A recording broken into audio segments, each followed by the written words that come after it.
been poisoned by food. Meanwhile, in Gauteng, a similar case had happened in a school.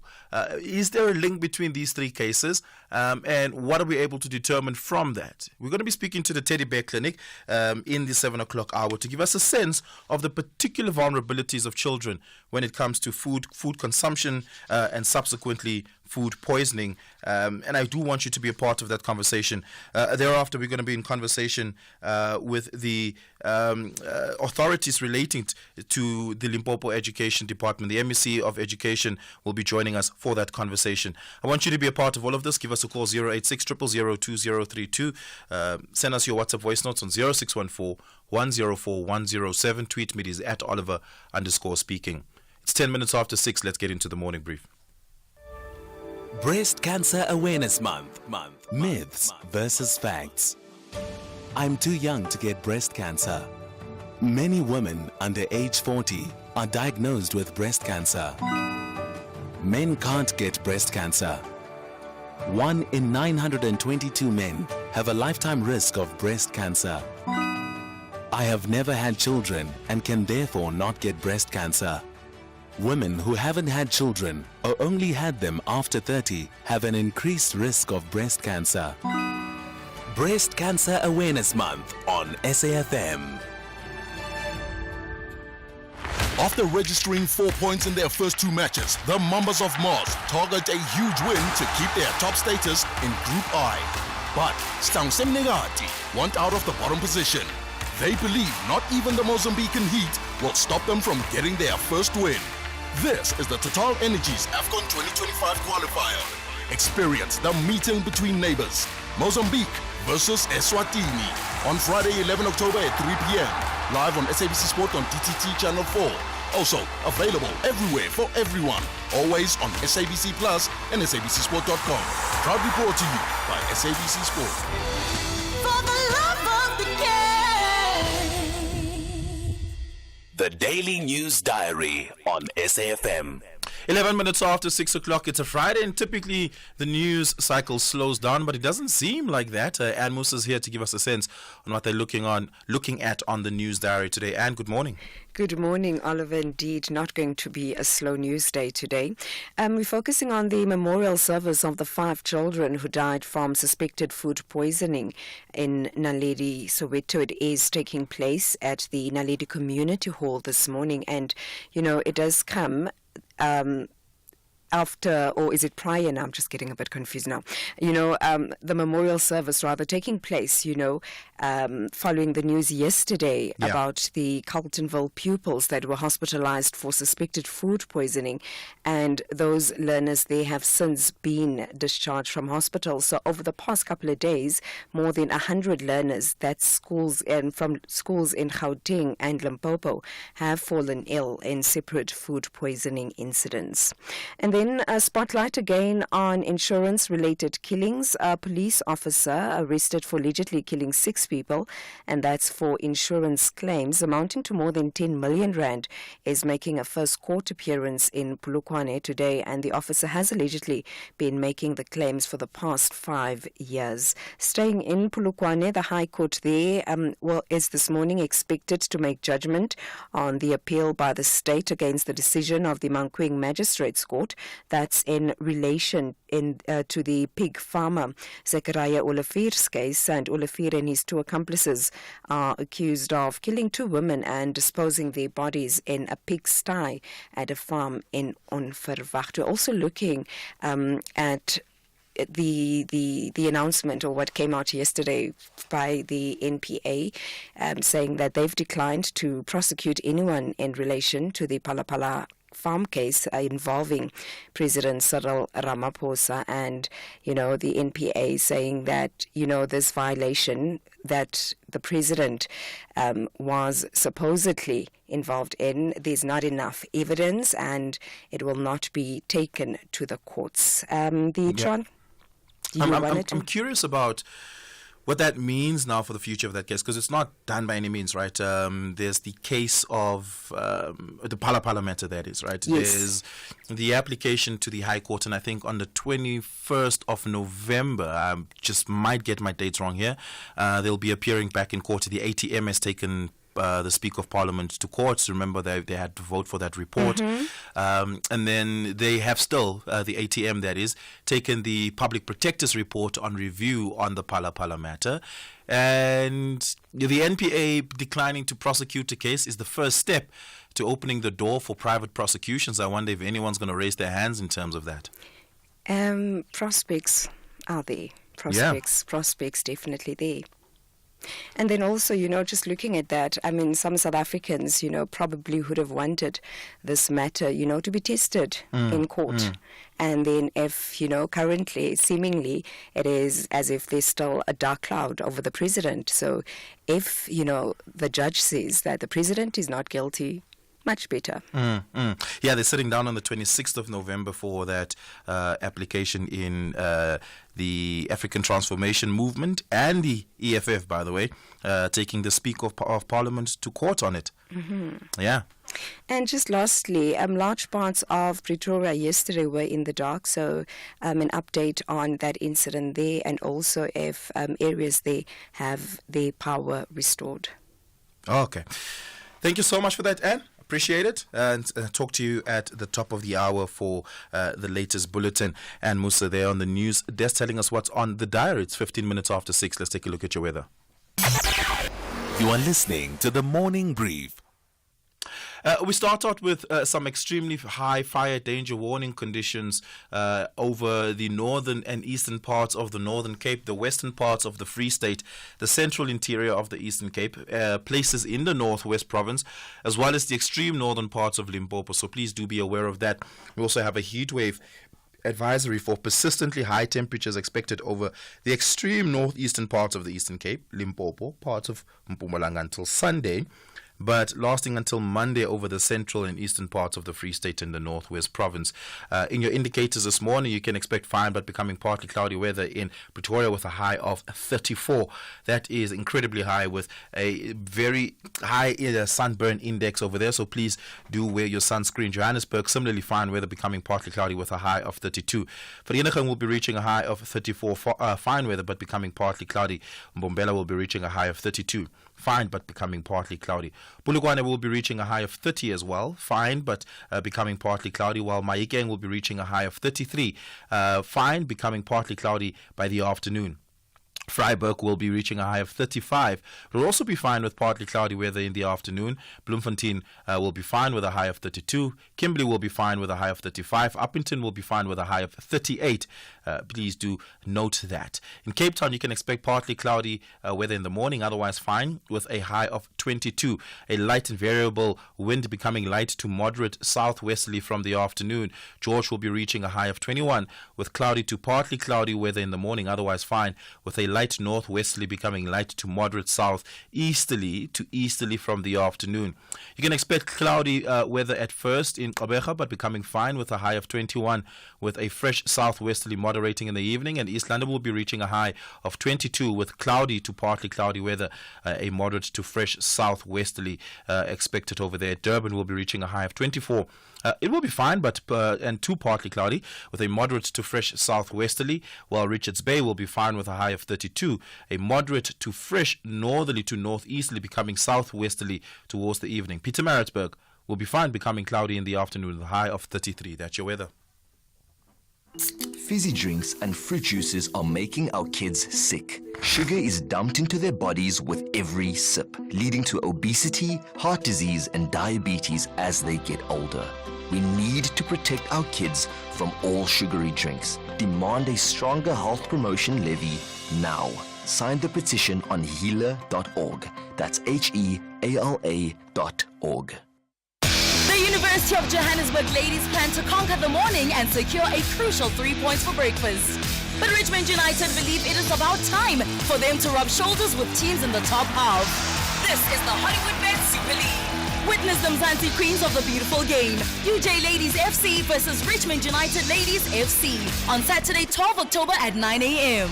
Live on SABC Sport on DTT Channel 4. Also available everywhere for everyone, always on SABC Plus and SABCSport.com. Proudly brought to you by SABC Sport. For the love of the game. Worldview update, bringing you closer to international or global news. 19 minutes after 6 o'clock, Hurricane Milton wreaking havoc across Florida. I absolutely had no idea how many people I seem to personally know that live in Florida up until the last 2 days when I logged onto Facebook. And, Facebook has that tool application where you can mark yourself safe when a natural disaster event happens of any sort. And I've been seeing a lot of people marking themselves safe. It's like, oh, I had no idea you lived in Florida. I mean, I haven't seen you in like 5 years, but I'm glad you're safe. I think I counted about 7 friends over the last 2 days having done just that. And so it's starting to ring closer to home in a sense, right? Despite the fact that Florida is a state I've never been to, it's so far-flung, and one that I can't immediately relate to. But I think we should be able to relate to it because it's not an isolated incident, as hurricanes and fringe weather events like these are becoming particularly more common as they spread across the world more frequently. Is there a meteorological relationship between climate change and global warming on the one hand and hurricanes and the frequency of it on the other hand? Alex Lenferner, who's a climate justice activist, joins us for this. Alex, good morning. Is there such a relationship? Morning, and morning to your listeners. Yes, there's definitely a relationship. I think when we see just the increased frequency and extremity of these events, it really tells you a lot. I mean, Milton, you've seen 3 million people without power, at least a dozen are dead. It went from a Category 1 to a Category 5 in half a day. And that was just a week after Hurricane Helene, which had 230 people died and was the deadliest inland hurricane on record. And the relationship between climate change and these extreme weather events is that as we put more greenhouse gas emissions into the atmosphere from burning coal, oil, and gas, it begins to warm the planet, right? And so as you get a warmer atmosphere, it has more energy in it, so it can make these storms more powerful. And also a warmer atmosphere can hold more water, so that means it can also lead to more intense flooding and erosion. And also the third element of it is a warming world leads to sea level rise, and so more properties are put at risk from these extreme storm surges. There was in fact a study that was done trying to attribute these storms to climate change, and it said, without us having warmed the world, it would have been much less likely that these storms would have been as strong and dropped as much rain as they did. So already climate scientists are doing some of those attribution studies, making the links to climate change. Yeah. Is it reversible? Reversible, that's the tricky one. So unfortunately, because we've taken so long to, move away from coal, oil, and gas and to, cut greenhouse gas emissions across so many sectors, we have locked in quite a significant amount of climate change over the next few decades, certainly. The question for us is the need to adapt to the climate change that we have locked in, but also to ensure that we don't make it worse. And I think this is the thing with the climate crisis, the more you contribute to it, the worse it gets.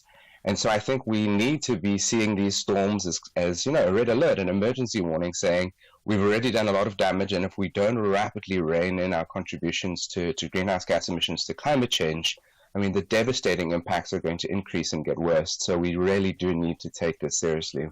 Yeah, it seems like, at least from the pattern of where some of these events take place, when we look at extreme weather patterns like these, where we look at floods, devastating floods, for instance, and now hurricanes on the one hand, are very commonly happening around coastal lines, particularly tropical coastal lines.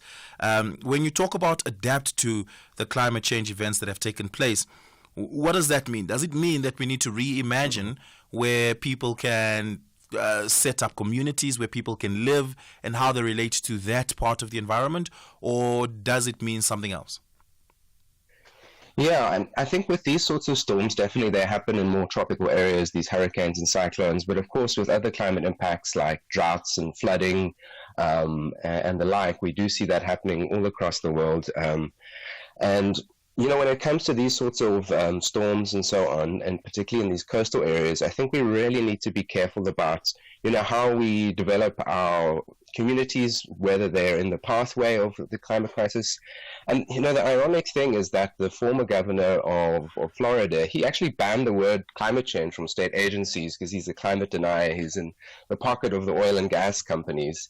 And so as a result, a lot of the real estate building was in very vulnerable places, making them, particularly hard hit by these hurricanes. And so we've got to think carefully about where we develop and to ensure that it's not putting people at high risk.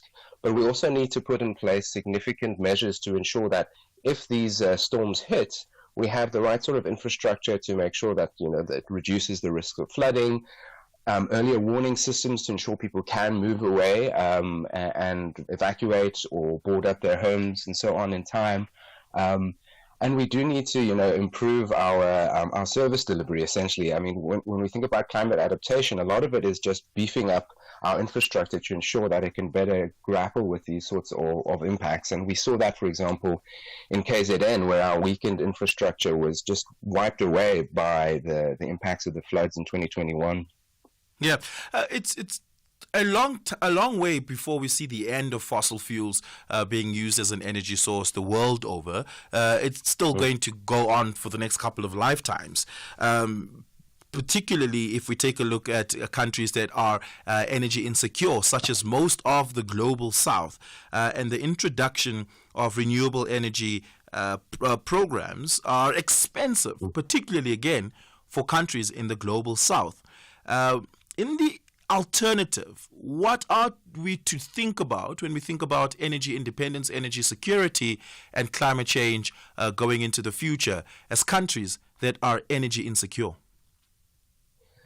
Yeah, I think the point is that renewable energy costs have come down quite significantly. I mean, rapidly over the last couple of decades, such that actually solar, wind, and storage are the cheapest forms of new energy in the world, and particularly in the global south. But all across the world, actually, it's becoming the cheapest form of energy. But there is an upfront cost involved in, investing in renewables, even though it pays for itself over its lifetime. And is cheaper than alternatives like coal and gas for energy production. So I think there is a responsibility from global north countries that have contributed the most to the climate crisis to assist countries in the global south to make the shift. But I do think that the shift is becoming increasingly attractive for energy security reasons. I mean, when we look at, for example, a country like China, they're investing massive amounts in renewable energy as a way of ensuring energy security for themselves. And so there really is an economic case and an energy security case for renewable energy apart from, the climate change case. And I do think that the changes that are happening are a lot faster than folks may realize. So I think rather than fossil fuels being with us for lifetimes to come, we may see within the next few decades a major shift occurring towards renewable energy. And not just because of the urgency of the climate crisis, which, should make us do that, but because the economic case for renewable energy is becoming so strong. And it's just technologies that are becoming much more superior to, the old technologies of burning fossil fuels, which are quite wasteful, quite harmful, and increasingly expensive relative to clean energy. Yeah. While that is happening, many are also saying that the adaptation and adoption of nascent technologies like carbon capture makes it easy and safer for the world to continue to exploit the cheapness of fossil fuels, for instance. Carbon capture programming has also become significantly cheaper. I'm not so sure about that. So if you look at a lot of carbon capture projects, we see that they are actually quite expensive. So, for example, if you compare new coal to new solar or new wind, already new coal is more expensive than new solar or wind, right? And then you add the cost of a carbon capture to that, and it makes it much more expensive. You need to burn more coal, you need to use more water in order for the carbon capture to run. And so it becomes uneconomic. And we've seen that, for example, in the United States. They tried to pilot a carbon capture and storage system, and they had to scrap it because it was too expensive. And so I think there's a lot of hype about carbon capture and storage from the fossil fuel industry because they'd like to see themselves continue into the foreseeable future. But The reality of that technology is that it's proving to be very expensive, and it also doesn't eliminate a lot of the harmful pollution that coal has. So you can capture carbon emissions, but then there's still sulfur emissions and other things that lead to people getting incredibly sick, which is causing, thousands of deaths in South Africa, for example, every year, giving people asthma and health-related issues. And so carbon capture, I think, it's a favored technology by the corporations like coal and gas, but in reality, it's not a great solution. It's expensive, it's still polluting, and it hasn't proven that feasible across much of the world. Yeah. Alex, thank you so much for your time this morning. I really do appreciate it. Alex Linferner is a climate justice activist. I'm taking your reactions to that. 086 000 2032. It's 6:30. Let's take your latest headlines. Good morning. Thanks, Oliver. And the headlines: one of the 18 people gunned down at Ngobazana village in Lusikisiki will be buried in a home village in the Eastern Cape today. 21-year-old Ruth King was among the people that were killed while preparing for a cleansing ceremony last month. Still in the Eastern Cape, police are searching for 3 men accused of killing 2 people and wounding 2 others in a house in Motherwell in Gqeberha. And a memorial service for the 5 children who died from suspected food poisoning in Soweto is expected to take place at the Naledi Community Hall this morning. I'll have details on these and other stories at 7. SAFM, guiding you through the rush hour traffic. Top story is the major crash between Gingluvu and Mandini. It's along the N2, so north coast of KZN. Very, very serious crash. It's likely that the road is going to be closed and obstructed for some time. So if you're moving between Mpangeni and Durban, just expect a reroute off, maybe at Nyoni and Mandini and down the R102. You might get through, but you may well be diverted, and that's likely to stay with us probably all through the morning. The rest of Durban looks fairly normal at this stage. Into Joburg we go with the crash on the N17. If you're driving from Brakpan Springs across to Joburg, that collision before you get to Rondebolt Road, and there's quite a big backlog there. The Mike 1's pretty slow from Boysons up into Crown Interchange, and we have been warning you about this for those who pay attention. Mitchell's Plain getting really busy this time of morning. You've got consecutive roadworks at the same time when you're 2 really busy routes going in and out of one of the busiest commuting areas. AZ Berman up towards the R300 through the My City construction's heavy, and overnight roadworks now on the M7 going through to the R300, which overrun into the sort of peak period, again causing some delays. Maybe not as bad as it was yesterday, but it is pretty heavily backed up. Rob Byrne, SAFM Traffic. This is SAFM Sport with Zai Khan. Zai, we look at that qualifier that's taking place, South Africa against Congo, but it seems like Botswana had a good run. Oh yeah, well, look at them, our neighbours securing a vital 1-0 away victory against Cape Verde. It was their AFCON Group C qualifier, thanks to an early goal by Tumisang Orebonye, and that win lifting Botswana to 3 points, tying them with Cape Verde, who have also accumulated 3 points from 3 games. Now, Egypt topped the group with 6 points from 2 matches, while Mauritania, with 1 point, will play Egypt later today, hoping to close the gap. Elsewhere, Zimbabwe beating Namibia 1-0, Ghana and Sudan playing to a 0-0 draw. DR Congo maintaining their perfect record in Group H with a narrow 1-0 victory over Tanzania. And that took place at the Stade des Martyrs thanks to a second-half own goal by Clement Mzize, the win propelling DR Congo to 9 points from 3 matches, firmly establishing them at the top of the group. Tanzania, they remain in second place with 4 points, while Ethiopia and Guinea, both yet to win a game, sit in third and fourth respectively ahead of their upcoming clash, and that will be on Saturday. Elsewhere, Manchester City striker Erling Haaland broke Norway's all-time goal-scoring record at the age of 24 in their Nations League 3-0 win against Slovenia. Haaland, who made his Norway debut in 2019, has only taken 36 games to reach the record mark.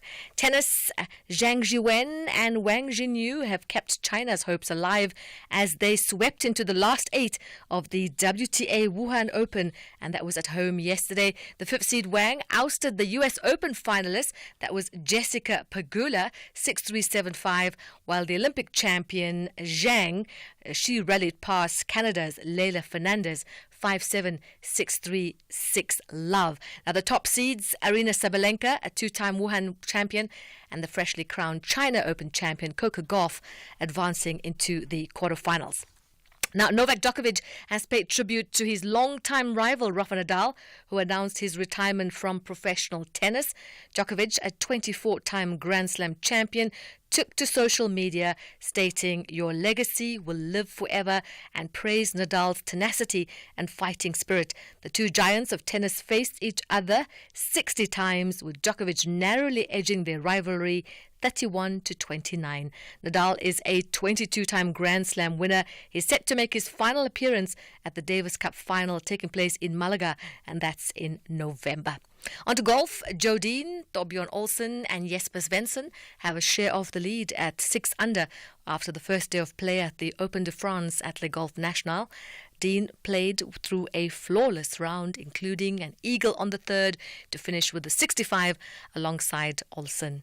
And cricket, England's rising batting star Harry Brook says he's delighted he has finally eclipsed his father's highest club score when he hit a triple hundred against Pakistan in Multan yesterday. The 25-year-old Brook smashed a career best 317, coupled with Joe Root's 262, helped the visitors pile 823 for 7 declared. The fourth highest total in all Test cricket and England's third best. With a big 267-run lead over Pakistan in the first innings, England then caught the home team napping at 152 for 6. At close, Pakistan still needed 115 to avoid an innings defeat on the final day, which will be today. But here's Joe Root on his teammate Harry Brook's achievement. It was really good fun. It's challenging. It was obviously very hot and quite tiring, but that's part of the fun of it, I suppose. Was when you're out there and you're sore and you're tired, you just remember what it feels like being on the other end of it and fielding out there, and for the bowlers as well to have to keep coming back. It's good fun. We've battled a lot together over the years and for Yorkshire and England, so it was brilliant to stand at the other end and watch him play like that. Was just phenomenal. And that's how we wrap up your sport on the Morning Brief. We'll have more at the top of the hour. For SAFM, I'm Zai Khan. There's sponsoring a news feature. Then there's helping your clients make the news. Search Standard Bank Business and Commercial Banking to see how far they can take your business. The Business Update on SAFM. 37 minutes after 6, and Darling Lichela is here with the business update. We start off this morning, and Darling, by looking at U.S. inflation over September. That's right, Oliver. And consumer prices, they continued to ease, with inflation slowing to 2.4% in September, edging closer to the Fed's 2% target. Now, the annual inflation rate was 0.1 percentage points lower than August and is the lowest since February 2021. The slowdown in prices was fueled by easing energy costs, coming in at 1.9%. However, economists remain concerned about food and housing prices, which climbed 0.4% and 0.2% respectively. Excluding volatile food and energy costs, the core inflation rate remained high in September, driven by increases in medical care, clothing and airline fares. This underlying gauge of inflation rose 3.3% year on year and 0.3% on a monthly basis. Economists focus on core prices as a reliable indicator of future inflation trends, but said they aren't too concerned about September's core inflation, as the factors influencing prices, they are temporary. Policymakers have also become more confident about inflation, but have expressed concerns about the labor market. And this week's jobless claims figures solidifying their fears. We saw initial filings for unemployment benefits taking an unexpected turn higher, indicating a slower start to October for the labor market, and this follows a positive September jobs print. Now, these developments will be closely watched ahead of November's meeting. Yeah. NVIDIA is getting some competition. One of its rivals, AMD, wants a bigger share of the AI pie, an industry dominated by NVIDIA that roughly has about 80 to 90% market share. And in an attempt to gain that market share in the graphics processor space in particular, AMD has launched its latest artificial intelligence chip set to start production by the end of the year. It aims to capture a significant share of the projected $500 billion AI market by 2028. According to AMD CEO Lisa Su, AI demand is exceeding expectations driven by advanced generative AI models like OpenAI's ChatGPT. Major cloud companies including Meta and Microsoft already use some of AMD's AI chips, and the company hopes to expand its customer base. But AMD faces a significant challenge in overcoming NVIDIA's proprietary programming language, CUDA, which has become the standard among AI developers. And to address this, AMD is improving its competing software to make it easier for developers to switch to their chips. Now, AMD's new GPU-backed chip will compete directly with NVIDIA's upcoming Blackwell chip, potentially putting pressure on NVIDIA's pricing power. Yeah, NVIDIA may have been one of the best bets you could have made on the stock market in the last 10 years. I wonder if AMD will follow in the same direction, share price-wise. Let's take a look at those market indicators. Darling, how did it close up yesterday?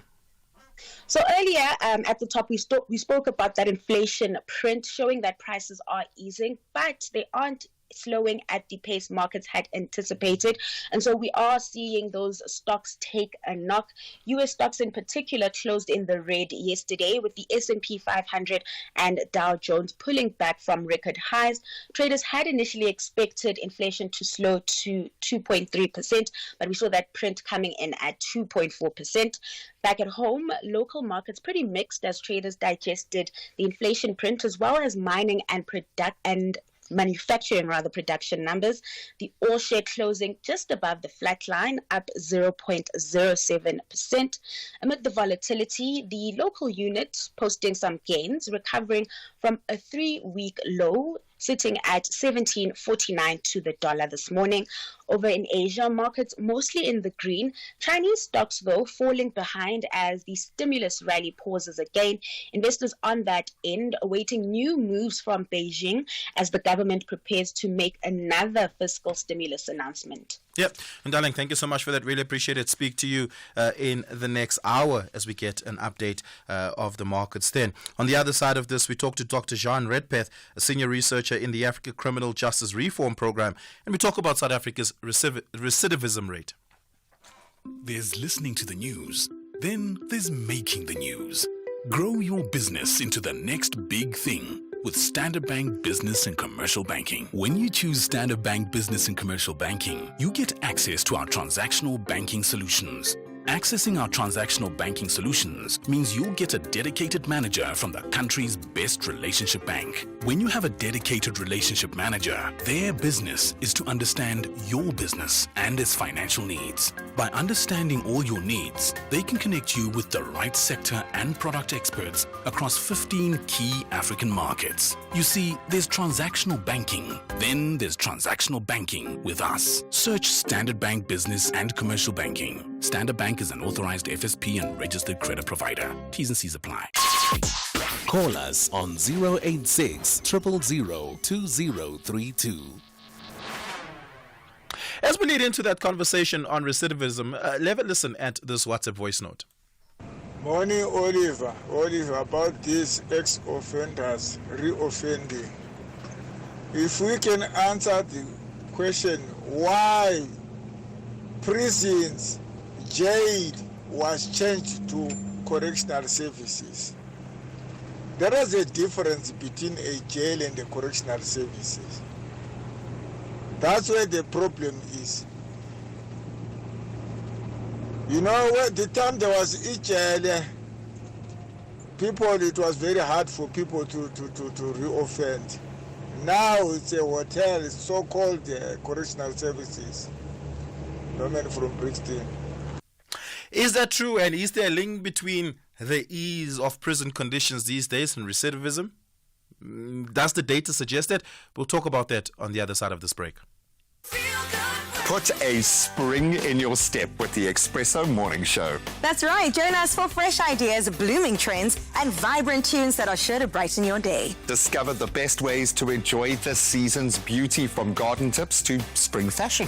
Come on now. Plus, get inspired with lively interviews and my favorite, the latest in entertainment. Basically, start your mornings right with us. That's weekdays from 6 to 9 a.m. only on S3. This summer, we have extra large offers on Ford Ranger XL, XLT, and Wildtrak from only $481,900 for a Ranger XL single cab 4x2. It's the extra large Ranger offer from only $481,900. Visit your nearest participating Ford dealer. Optional service plan included. While stocks last. T&Cs apply. After registering 4 points in their first 2 matches, the Mambas of Mars target a huge win to keep their top status in Group I. But Stansemnegati want out of the bottom position. They believe not even the Mozambican heat will stop them from getting their first win. This is the Total Energies AFCON 2025 qualifier. Experience the meeting between neighbors. Mozambique versus Eswatini on Friday, 11 October at 3 p.m. Live on SABC Sport on TTT Channel 4. Also available everywhere for everyone. Always on SABC Plus and SABCSport.com. Proudly brought to you by SABC Sport. For the love of the game. Big stories of the day. #The Morning Brief. Yesterday here on the Morning Brief, we had spoken to the NPA on their arrest that had taken place of a gentleman by the name of Sipho Soxolo. This arrest followed the arrest of 3 people that were arrested on Saturday. And the interviews, or at least the information they were able to gather from those 3 people, the NPA that is, then ultimately led to the arrest of Sipho Soxolo I think on Monday he may have been arrested. We then spoke to the NPA, who released a statement telling us about the arrest and also telling us about the history of Sipho Soxolo, giving us detailed information around them being able to identify him because he was previously convicted for murder and that he had escaped legal custody. They mentioned his name and his age. He's a man in his 40s, they said, and he has now been rearrested. They found him at his home, by the way, just outside of Lusikisiki.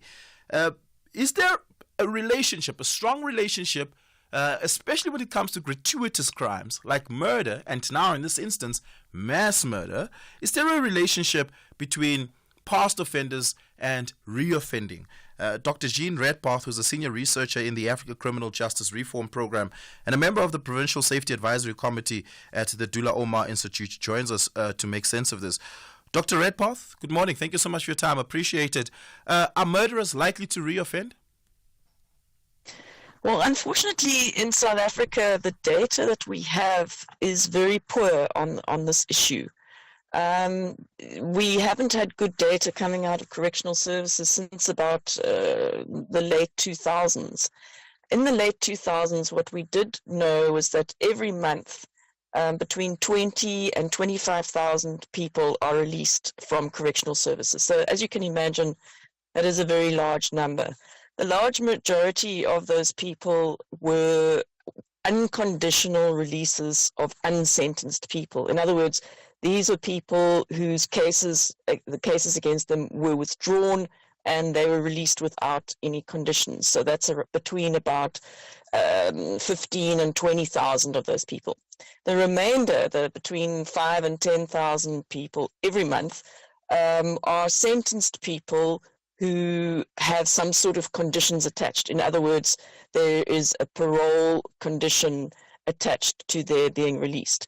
Now, we don't know the extent to which those people reoffend, and that's the definition of recidivism.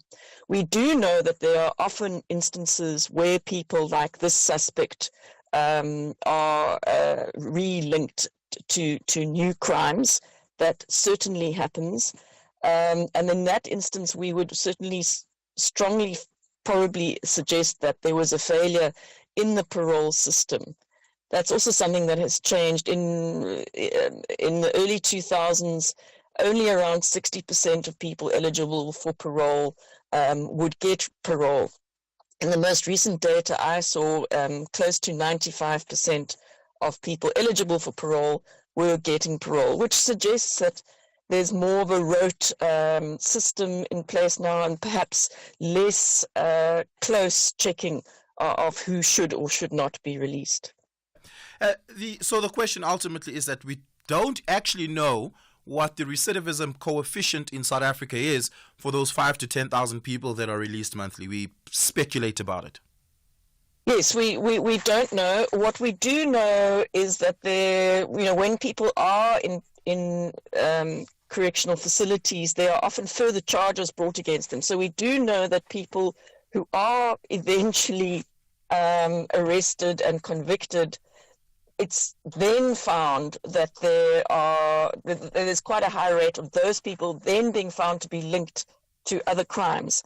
And that speaks to a failure of our system to catch people before they've committed 6 or 7 or 8 or multiple crimes. So in other words, by the time they are convicted, they have already committed many crimes. And that is of concern. What we would want is our system to catch and convict people, not on the 7th or 8th crime, but on the 1st or 2nd crime. And just lastly, are the parole considerations we make and adjudications we make in South Africa on par with what is done across the world? And are they by and large fair and effective? So when someone gets parole, the sentence is converted to correctional supervision, and they're supposed to be supervised, and there's supposed to be conditions where they have to, for example, check in at a police station and report to correctional services, and various conditions which are supposed to ensure that further offences are not committed. But we do know that there are failings and that we have insufficient people to carry out that correctional supervision, and that there are failings in that regard as well. Yeah, thank you so much for your time this morning. I really do appreciate it, and hopefully we can get some airtime from the Department of Correctional Services to take this conversation forward. Dr. Jean Redpath is a senior researcher in the Africa Criminal Justice Reform Program. Let's take your latest in traffic. SAFM, guiding you through the rush hour traffic. Top story, and we can now confirm the closure of the N2, effectively between Mandini and Gingluvu. A very serious crash north of Tigila River, if you like. That is a landmark north of the Mandini exit, if you like. So full closure of the N2 both ways. If you're driving between Empangeni, Richards Bay and Durban, factor in diversions off the N2 at the exits before we get into the crash scene, delays and diversions along the R102. That's going to be a very busy route with all that N2 traffic, and probably some trucks as well moving over to Thunder along the R102. Take it easy there. It's probably going to be closed for some time. Staying in KZN, if you're driving out of Pietermaritzburg, stationary truck just before Ashburton, causing a bit of a slowdown. Pretoria, no lights at Silver Oaks this morning, so Solomon Mashlogi coming through the N4 into Pretoria West is under a bit of pressure. There's a big delay out of the Blackpatterns Springs area with the collision on the N17 Joburg bound before Rondebolt Road, so that's all very heavily backed up. Just a note, if you're driving a truck around the Clarence Drive R44, well, if you were planning to, you can't do that anymore. Signs going up yesterday. This is the Clarence Drive, which has the storm damage from last year still being tended to with multiple stop-goes. They've now put a ban in for trucks, heavy vehicles longer than 18.5 metres. So if you're a truck driver, you want to get from Gordons Bay around to that Overstrand area, you're going to have to go at Sir Lowry's Pass and down through Crabo and a cut back through Botrefia, which also has its own set of roadworks in the Botrefia area, so additional delays there as well. Into Cape Town, we go with pretty heavy traffic on the N7 this morning. Queues up passing Langa. That's going north to Epping and southbound. Quite a heavy, unusual queue coming south through towards the Four Trekker Road exit. Rob Byrne, SAFM Traffic. Bafana and the Congolese troops are all looking for their second victory in Group K. Bafana Mzansi Africa say they will take full control at the Nelson Mandela Bay Stadium, while the green, yellow and red want to raise their country's flag with 3 points. This is the Total Energies AFCON 2025 qualifier. Experience the journey to Morocco, South Africa versus Congo Brazzaville on Friday, 11 October at 6:30 p.m. on SABC Sport on DTT Channel 4 and SABC radio stations. Also available everywhere for everyone, always on SABC Plus and SABCsport.com. Proudly brought to you by SABC Sport. For the love of the game. South African Airways is expanding in the DRC. We now offer direct flights from Johannesburg to Lubumbashi, the heart of the DRC's mining hub. Our convenient arrival time allows seamless connections to key regions like Ndola and the Copper Belt, opening up new growth opportunities. Traders can benefit from our generous baggage allowance, while SAA's superior aircraft belly capacity ensures your cargo reaches most parts of Congo on the same day. Book now at flysaa.com or contact your travel agent. South African Airways, connecting Africa to the world, one flight at a time. Powerball and Powerball Plus is on a roll with a massive 93 million rand in total estimated jackpots this Friday. That's right. Play Powerball for an estimated 42 million rand and Powerball Plus for an estimated 51 million rand today. Buy your tickets now in store on nationallottery.co.za, the mobile app, cell phone banking, or simply dial *120 *7529# for USSD. Panda, Pusha, play. Players must be 18 years old or play responsibly. E2 is the proud operator of the National Lottery. Those who love the game say chess is the gymnasium of the mind. The world's top chess players will showcase exciting fast chess played among 6 teams in search of the ticket to the ultimate glory. This is the second season of the Tech Mahindra Global Chess League. Catch the Global Chess League 2024 action from 3 to 12 October, live on SABC Sport on DTT Channel 4. Also available everywhere for everyone, always on SABC Plus. Proudly brought to you by SABC Sport. For the love of the game. The only talk radio morning breakfast show that makes sense. The Morning Brief. 5 minutes to the top of the hour. You're listening to the Morning Brief. I'm Oliver Dickson. The femicide rate in South Africa is staggeringly high, but in particular, it's double the national rate in provinces like the Eastern Cape as well as Gauteng. And that begs questioning. The statistics underscore an urgent need to understand the distributing and contributing factors when it comes to the role of a particular type of femicide, and that is intimate partner violence in those provinces. Professor Naima Abrams, who is an intramural research unit director at the South African Medical Research Council, joins us. They had conducted this survey. The femicide rate in South Africa is 10.6 per 100,000 women. That is staggeringly high. Firstly, and more importantly, Prof. Abrams, good morning. Thank you so much for your time. Appreciate it. What do we know about the Eastern Cape and Gauteng being so well above that national average of 10.6 per 100,000? Right. Good morning, and good morning to the listeners as well. Thank you for inviting me. So you are correct in one way. Eastern Cape is double the national. The national average of femicide rate is 10.6 in 2020, and Eastern Cape was 21.5. Gauteng is about similar to the country. The concern for Gauteng was that it increased from 2017.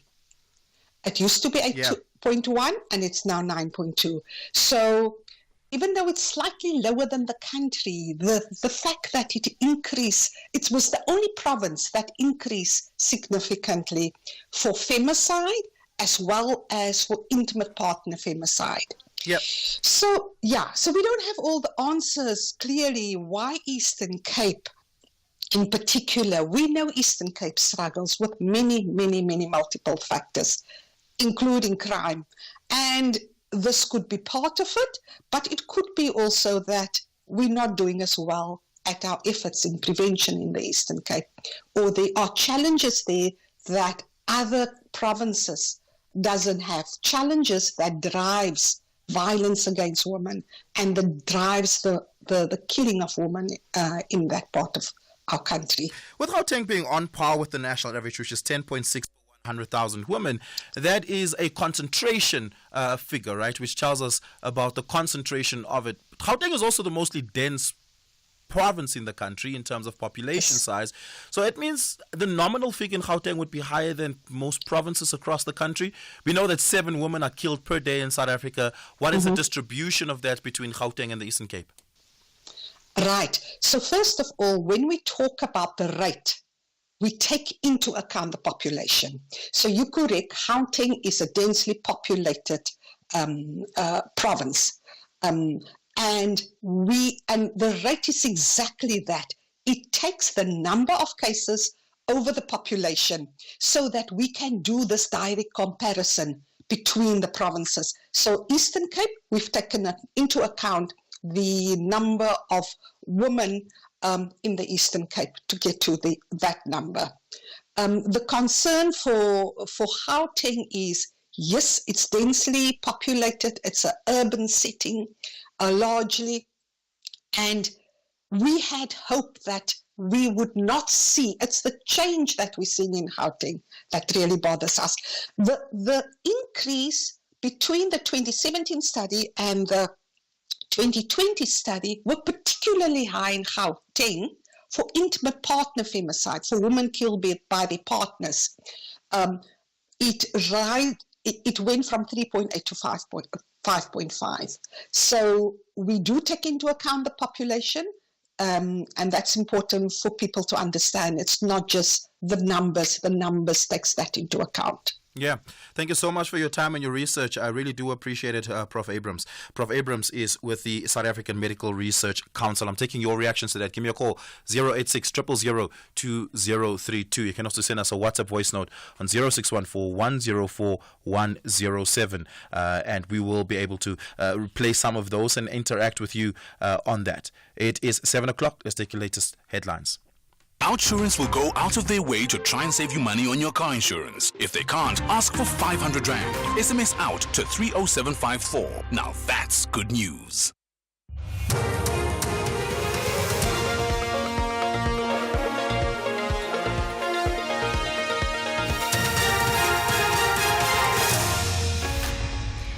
In our top stories, fatal car crash in northern KwaZulu-Natal and memorial service for 5 Soweto children who died of suspected food poisoning. Good morning. 8 people have been killed in a collision between a car and a truck on the N2 near Mandeni, northern KwaZulu-Natal. The truck driver is reported to be in a critical condition. The Road Traffic Inspectorate spokesperson, Sandeem Simanga, says all emergency services are at the scene of the crash. There's currently 8 people that have died on this accident scene, and it is confirmed that these people are over 18 years of age and they're not wearing uniform. It is an Avanza, a motor vehicle carrying 8 occupants and a truck. All the occupants on the light motor vehicle are all blue coat, which means they are all late, and the driver was taken to hospital, the driver of the truck. And the scene is currently active. All the services are on scene. One of the 18 people gunned down at Ngobozana village in Lusikisiki will be buried in a home village in the Eastern Cape today. 21-year-old Ruth King was among the people that were killed while preparing for a cleansing ceremony last month. A 45-year-old man has been arrested in connection with the murders. He made a brief appearance in the Lusikisiki Magistrates Court this week. Still in the Eastern Cape, police are searching for 3 men accused of killing 2 people and wounding 2 others in a house in Motherwell in Gqeberha. The men allegedly burst into the home and opened fire, killing a man and a woman. Police spokesperson Sipokazi Mawiza has called on members of the public who have information to come forward. 1 victim died on the scene and the second victim died on the arrival at the hospital. The other 2 victims were admitted in hospital for medical attention. The motive for the incident is unknown at this stage. A memorial service for 5 children who died from suspected food poisoning in Soweto is expected to take place at the Naledi Community Hall this morning. The children, who are between the ages of 6 to 10 years old, died in Naledi at the weekend after consuming snacks allegedly bought from a foreign-owned spaza shop. A 6th child is still in hospital in the intensive care unit. Monique Lewis reports. This tragic incident has led to the closure of numerous foreign-owned spaza shops in the area by disgruntled residents. The community of Naledi in Soweto is heightened with tension following the deaths of 5 young children. Residents and parents are high with emotions as the police investigations are still underway. Gauteng Education MEC Matome Chiliwane will be joining the families and school communities at the memorial service. The mass funeral service of the deceased children is scheduled to take place on Sunday. An Israeli attack on a United Nations peacekeeping base in southern Lebanon has been widely condemned in a meeting of the UN Security Council. During the meetings, Israel's representative Danny Danon criticized the UN. This council was warned. On September 20, I stood before you and urged you to act before it was too late. I told you, and I quote, "When the time comes, do not look to us for blame in protecting our people. Now is your time to speak up and act before we have to. Your silence has forced our hand." Recapping the top story, 8 people have been killed in a collision between a car and a truck on the N2 near Mandeni in northern KwaZulu-Natal. The truck driver is reported to be in a critical condition. For SAFM News, I'm Anne Musa.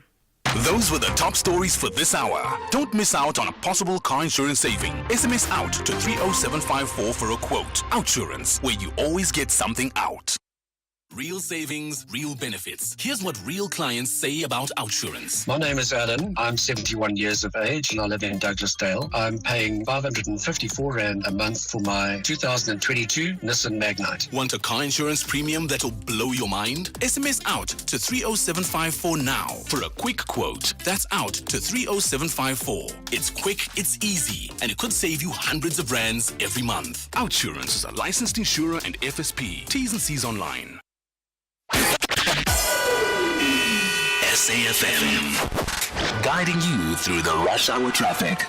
Just a reminder that the N2 at Mandeni is closed, so effectively if you're driving between Durban and Richards Bay and Pangeni, you will be diverted off at Mandeni, possibly at Nyoni and the other way, and then just diverted along the R102. And there is quite a bit of pressure, and there'll be a lot of trucks, of course, trying to divert that way as well. So just factor in extra time to get through between Richards Bay and Pangeni and Durban across, I would think, much of this morning and possibly even into the afternoon. Such a horrific crash, that one. The N17 still queuing into Joburg this morning. Backlogs from Brakpan and Springs as you come up towards a crash scene just before you get to the Rondebolt Road off-ramp in the Boksburg area. N1's a little bit slower than it should be for a Friday. If you're coming through Midrand, Old Joburg Road, down to around New Road looking sluggish. In Cape Town, a lost load incident, N1 out of town at Woodstock, and that's a little bit slow, but there's a lot of onlooking and going on the inbound side, so quite heavy on the N1 towards the Woodstock exit, and behind that Marine Drive is badly backed up, coming through Pardon Island, struggling to get into that N1 inbound traffic. Rob Byrne, SAFM Traffic. A very good morning to you. In your SFM sports headlines, it's soccer. The Bafana coach Hugo Bruges again downplaying DR Congo's challenges as they finally arrive in South Africa. And the Stormers are preparing for a tough battle against Edinburgh in their United Rugby Championship clash tomorrow. Details around 7:30.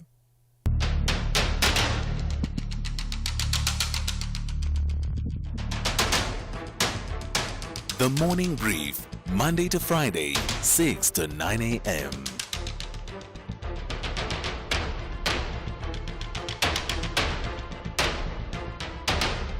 The Morning Brief, Monday to Friday, 6 to 9 a.m. 7 minutes after 7 o'clock, this is the Morning Brief. My name is Oliver Dickson. Thank you so much for being with us here on SAFM, Conversations That Move Us. The Department of Education in Gauteng has confirmed that 70 grade 12 learners from various schools across the West Rand are receiving treatment for suspected food poisoning. Meanwhile, in Limpopo, the Department of Education there has initiated an investigation following the incident at the Makahlule Primary School in Malamulele, where 35 learners are experiencing symptoms of suspected food poisoning. This, of course, happening after the 5 children in Naledi had passed away, who are being laid to rest soon, also related to suspicions of food poisoning. We're going to be talking about that in a very short while across several conversations. We're going to be speaking to the Gauteng Health Department's Head of Communications, and then we're going to be speaking to the MEC of Education in Limpopo. We'll then speak to Shahida Omar, who's the director of the Teddy Bear Foundation, and speak about the vulnerabilities of food consumption and food poisoning, particularly when it comes to children. A little bit later on in the program, we're going to be talking on tax implications on technology and smartphones and electric vehicles. I want you to be a part of these conversations. Give us a call, 086 000 2032. You can also send us a WhatsApp voice note on 0614 104 107. It's just about 9 minutes after 7. The world's best football league makes its return to S3. Will Arsenal finally win their first title since 2004? Or will Man City continue their dominance of the league and win their 7th title under Pep Guardiola? Will the Dutchman in Erik ten Hag and Arne Slot have something to say as Man United and Liverpool step in to contest for the title? But it's not only about winning the title. For some of the 20 teams, it's a chance to improve on their performances from last season. While for others, it's the battle to avoid relegation and stay in the top flight. Every team has a point to prove. This is not just football. This is a masterpiece being played out every weekend. Channel your best sport with the English Premier League. Saturdays at 3 p.m. on S3. Open up. Everyone loves summer and everyone loves saving. Outsurance brings you hot summer savings. 62-year-old Rosemary from Brakpan used to pay 1,599 Rand a month for her 2019 Ford Figo 1.5. But with Outsurance, she only pays 1,178 Rand a month. Now she saves a whopping 421 Rand a month. Want to save on car insurance? Switch to Outsurance today, where you always get something out. SMS out to 30754. That's out to 30754 to switch and save today. Licensed insurer and FSP. T's and C's online. The only talk radio morning breakfast show that makes sense. The Morning Brief. The Department of Education in Limpopo has initiated an investigation into suspicion of food poisoning, where 35 learners experienced symptoms of food poisoning at Makahlule Primary School in Malamulele. Importantly, this is happening alongside other food poisoning incidents happening in Gauteng. Mabungu Lerule, who is the MEC of Education in the Limpopo province, joins us. MEC, good morning. Thank you so much for your time. Really do appreciate it. What do we know about the pattern that binds these learners together at this primary school? That they potentially eat the same food or from the same source, or was it different sources and they all experience these symptoms? Good morning to you and also to our listeners. The school has got an enrollment of 463, and the school is where we provide food for the learners. So it is the learners that it is the food that the food handlers do cook for the learners. That is why all of them eat in one place. But the second issue about the sampling of the food includes the zimbas and the snacks that are sold by the vendors in the school.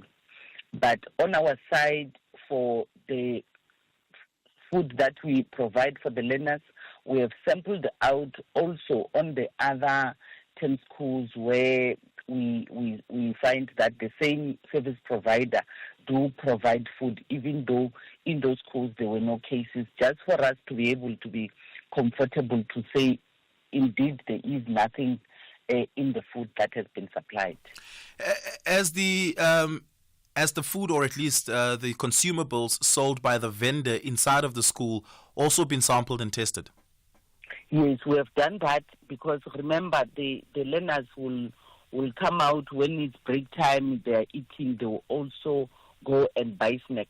So we have also sampled the food because the vendors during the investigation did confirm that already by the time the learners started to feel cramps and also the problem in their stomach, they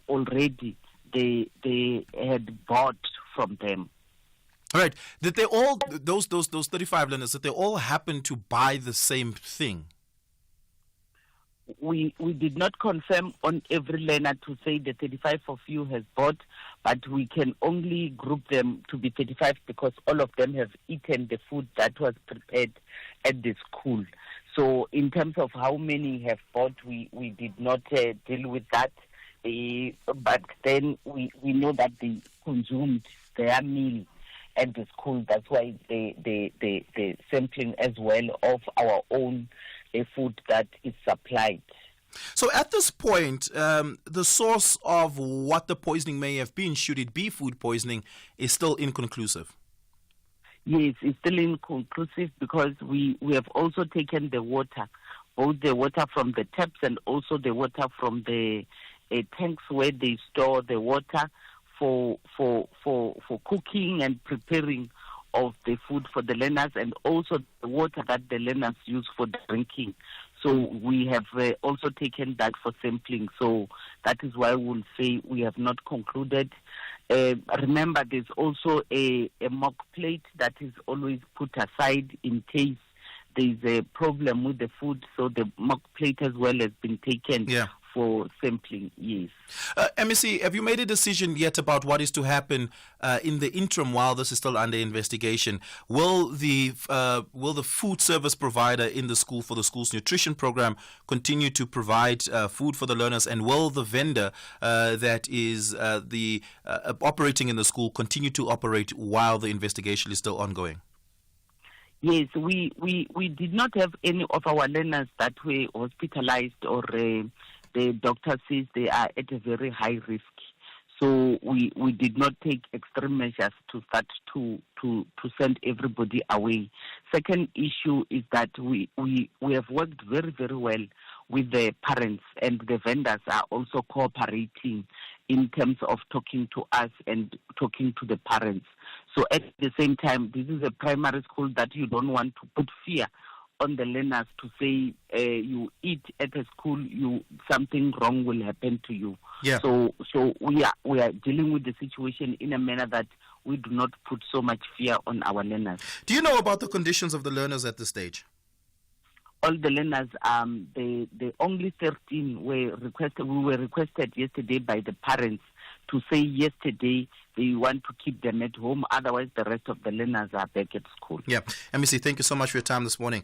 I really do appreciate it. That is the MEC of Education in Limpopo, Mabungu Lerule Ramakanya. Give us a call, 086 000 2032. On the other side of this, we speak to Mutaletale Mudiba, who's the Gauteng Health spokesperson. Powerball and Powerball Plus is on a roll with a massive 93 million rand in total estimated jackpots this Friday. That's right. Play Powerball for an estimated 42 million rand and Powerball Plus for an estimated 51 million rand today. Buy your tickets now in store on nationallottery.co.za, the mobile app, cell phone banking, or simply dial *120*7529# for USSD. Panda, Pusha, play. Players must be 18 years old or play responsibly. E2 is a proud operator of the National Lottery. My name is Bonolo Motuba. I'm 17. My school was far from home and my parents were spending large amounts on transport. That's why they moved me to UCT Online High School, and it's been amazing. With savings on transport and uniforms, I was able to get ahead and stay ahead. Visit uctonlinehighschool.com to learn more. Applications close 29 November 2024. At Business Outsurance, ensuring your business is our business. Switch to Business Outsurance today, and you could get a massive 20% discount on your business insurance premium. Get affordable cover to protect your business against everyday risks. Get the best business insurance at the best price for your business.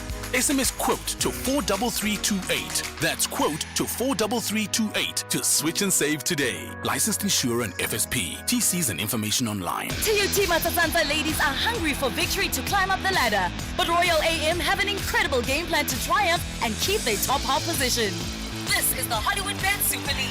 Witness them Zanzi Queens of the beautiful game. TUT Matatanta Ladies FC versus Royal AM Ladies on Saturday, 12 October at 11:30 a.m.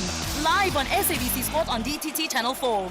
Also available everywhere for everyone, always on SABC Plus and SABCSport.com. Proudly brought to you by SABC Sport. For the love of the game. You are listening to the Morning Brief. 70 learners in Gauteng, 70 grade 12 learners in particular, from various schools across the West Rand are receiving treatment for suspected food poisoning. This raises, of course, significant concerns about food safety and health protocols within the education settings. Mutaletale Mudibo, who's the spokesperson for Gauteng Health Department, joins us. Mutaletale, good morning. Thank you so much for your time. Really appreciate it. Has the source of food poisoning across the West Rand for that impacted the 70 learners been identified? At the moment, we suspect that it could be from the food that the learners ate while they were at the school camp. But of course, I think and from the samples that the team would have collected would give us an indication. But I think I must indicate that were discharged yesterday early. Mutaledela, I'm going to stop you there because your line is cutting in and out intermittently and it's breaking out and it's becoming difficult to hear what you have to say. So let's perhaps attempt that again. It is suspected that it was from food that the learners consumed at a school camp, but these learners were all discharged yesterday. When did the school camp happen? When did the learners fall sick? When were they admitted into health facilities? No, our understanding is that the learners were at the school camp since Monday. The school camp is ending, I think, today. Had a problem yesterday in the morning around 9 with the experience challenges. I'm going to stop you there. Sorry, this line is terrible. I'm going to put you back to my producer and see if we can get you on a different line because it's cutting in and out intermittently, breaking up badly so we can't hear your full sentences. I want to take your reaction to this. Give us a call, 086 000 2032. What we have so far from Mutalitali is that these school learners were on a school camp that started on Monday. It ends today. And it is suspected that it's food that they had consumed at the school camp. Mutalitali, just to be specific around the school camp, were they all in the same facility, the same camp facility? Yes. It's Oh, now the line has gotten even worse. My goodness. We'll try to get Mutaletale on a separate line, a different line, to hopefully get a more solid stream of audio from him. Again, to recap there, the learners went to a school camp, started on Monday. They consumed food there. That is suspected to be the source of poisoning, and they were treated and all were released yesterday. We're going to try and make more sense of that. But in the meantime, let's go on and speak to Dr. Shahida Omar, who's the director of the Teddy Bear Foundation. Shahida, good morning. Thank you so much for your time. Really do appreciate it. How vulnerable are children and young consumers when it comes to food and food handling? Fortunately, as we see it unpanning, we're finding that children are extremely vulnerable. Children going into shops, spaza shops, into the communities, going on camp and going on excursions. We have found that more and more children have been affected with food poisoning. Many, a significant number resulting in fatalities over the past few years.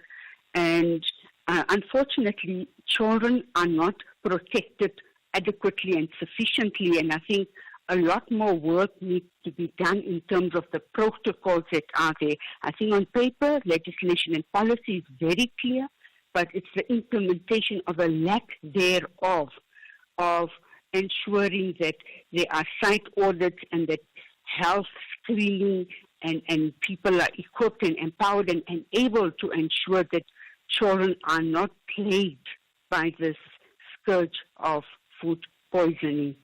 It seems like it's quite complex because there are varied conversations around it and there are varied sources. The 5 learners or the 5 children that died from food poisoning in Naledi all bought the same set of snacks, for instance, from spaza shops in the area, or perhaps even the same spaza shop in the area. Meanwhile, in Limpopo, it is inconclusive. The learners bought from the same vendor that operates in the school premise, but more importantly, they eat from the same feeding scheme program in the school nutrition program. That has been tested. It remains inconclusive. They're yet to figure out what the source is. Mutalitale just told us here, the 70 learners in Gauteng were all at a school camp together, and it is at the school camp where they had ate food, and that is suspected to be the source there. And we would assume that contractors or food contractors and caterers in a school nutrition program at a school camp would meet not just the standards of adequate nutrition, but also meet the standards of hygienic nutrition and food management. Do we get it wrong sometimes? I think if we look, you've hit the nail on the head. If we look at food management, we look at the hygienic conditions. we know there are inspections, but how often, and is there a checklist that is followed through? The caterers, whoever the people are, may have been, received approval and got a clean bill of health. However, I think if we look at the number of health inspectors going out or health officials doing these site visits, it's probably once a year. It's not every month. And the reality is that are they following through the guidelines in terms of hygiene? When we speak about education and educating learners, supporting staff, educators, everybody about washing hands, about, the toilet routine, the hygiene steps to take, ensure. I mean, I was just thinking yesterday, I was at a meeting and I saw supporting staff. I was in the bathroom, come out and just, wipe their hands and were gone. And I think this is something that needs to be addressed more stringently about the impact or the failure of ensuring that hygienic conditions are maintained. But we also need to look at storage of food, insecticides, the pesticides, and possible contamination. I think, like you said, it's so complex. A lot more needs to be done, but there needs to be collective effort, both, including health, education, and even, ensuring that we get DSD on board, where there's psychoeducation, where children, parents, the whole school community is empowered to ensure that they follow these strict rules and processes. Yeah. Dr. Shaida Omar, thank you so much for your time. I appreciate it. Dr. Shaida Omar is the director at the Teddy Bear Foundation. Let's go back to Mutale Mudiba, who hopefully has a more stable line here. Mutale, we had lost you there. Again, just to recap the information given us, this learners were the school camp that started on Monday. It ends today. They ate from the school camp. They suspected that they may have been poisoned by food that they had consumed over there, but they have all been released from medical attention yesterday. What more on the detail can you tell us? Look, at the moment, obviously, working with the Department of Education in the province is to look at the samples and to just figure out, because remember, at this particular school campus, what we understand from the education authorities is that there were over 100 plus learners who were at the same camp, including the educators, but it looks like it was only this 74 that was affected. So it obviously raises the questions, because the other learners and the other educators would have eaten the same food, but we know that sometimes we react differently to different types of food. So those are still areas that are a question mark, but I think the already officials on the ground are looking into this as to what could have been the issue, because the campus, like I said, they've indicated that it has been there for the whole weekend. They've only had this particular incident yesterday in the whole week that they've been there. So clearly something could have gone wrong somewhere in the preparation process. So that will be established by the current process to look into what really happened. But we're glad that the learners, all of them, were discharged because they were just treated for stomach cramps and diarrhea. Some of them, not all of them had diarrhea, but those that had diarrhea, and then they were then later on released to their homes. And actually, from what we understand, is that some of them were actually back at the camp to conclude with the remainder of today before they depart. Yeah. Do you know if the camp facility has the necessary food management certifications, and if they are a duly approved catering contractor? Those are questions that you can maybe perhaps pose to my colleagues at education. But what we understand is that indeed the facility that they are at, which is one of the three schools, has the necessary facility to provide this. It's not something that they're doing for the first time, that they've been doing for some time. And as we indicated, I mean, for the whole week they've been there, except that yesterday they had this incident. It looks like they do have all of those things, but I think the education authorities will be able to clarify later on once they've completed everything. Yeah. Do you have blood test results, stool test and bacteria test results of these 74 learners that's able to give us any more information around the specific contaminant? No, we don't have the results as yet. Remember, these people were only admitted yesterday. the facility, and some of them said we've got stomach cramps. Others said no, we having running stomachs and so forth. So they were only admitted yesterday, and they were looked at yesterday. So probably the samples, the food samples from the particular school would give us a much better picture once the necessary tests have been done. When are you expecting those test results? I don't have a specific time frame in terms of when exactly, because I think the teams went on the ground yesterday to try and get samples. So I'm not clear yet as to what samples were they able to get in terms of the food samples from the particular school where the incident happened. But if they did get that, those will need to be taken to just the lab to be just checked, and including the blood samples that would have been taken from the learners. So I suspect that within the next 2 weeks or so, probably we'll have a better picture in terms of the outcome of those tests. Yeah, and just lastly, has it been determined if any of those learners had brought in food sources from outside of the camp, not prepared by the camp, not bought by the camp facility, perhaps snacks that they had brought for the purposes of the camp? That's a common thing. Has that been determined? I'm not aware if that has been determined as yet. I suspect it will be part of the things that are looked into. Okay, Motaletale, thank you so much for your time this morning. Appreciate it. Motaletale Modiba is the spokesperson for Gauteng Health. It is 7:30. Let's take your latest headlines. Good morning. Thanks, Oliver. In the headlines, paramedics are at the scene of a collision between a car and a truck on the N2 near Mandeni on the KwaZulu-Natal North Coast, following a crash which happened this morning. One of the 18 people gunned down at Ngobozana village in Lusikisiki will be buried in a home village in the Eastern Cape today. 21-year-old Ruth King was among the people that were killed while preparing for a cleansing ceremony last month. And some observer missions to Mozambique have noted issues with the National Electoral Commission's preliminary vote counting. More than 200 polling stations have denied journalists and observers access to the counting process. I'll have details on these and other stories at 8. SAFM, guiding you through the rush hour traffic.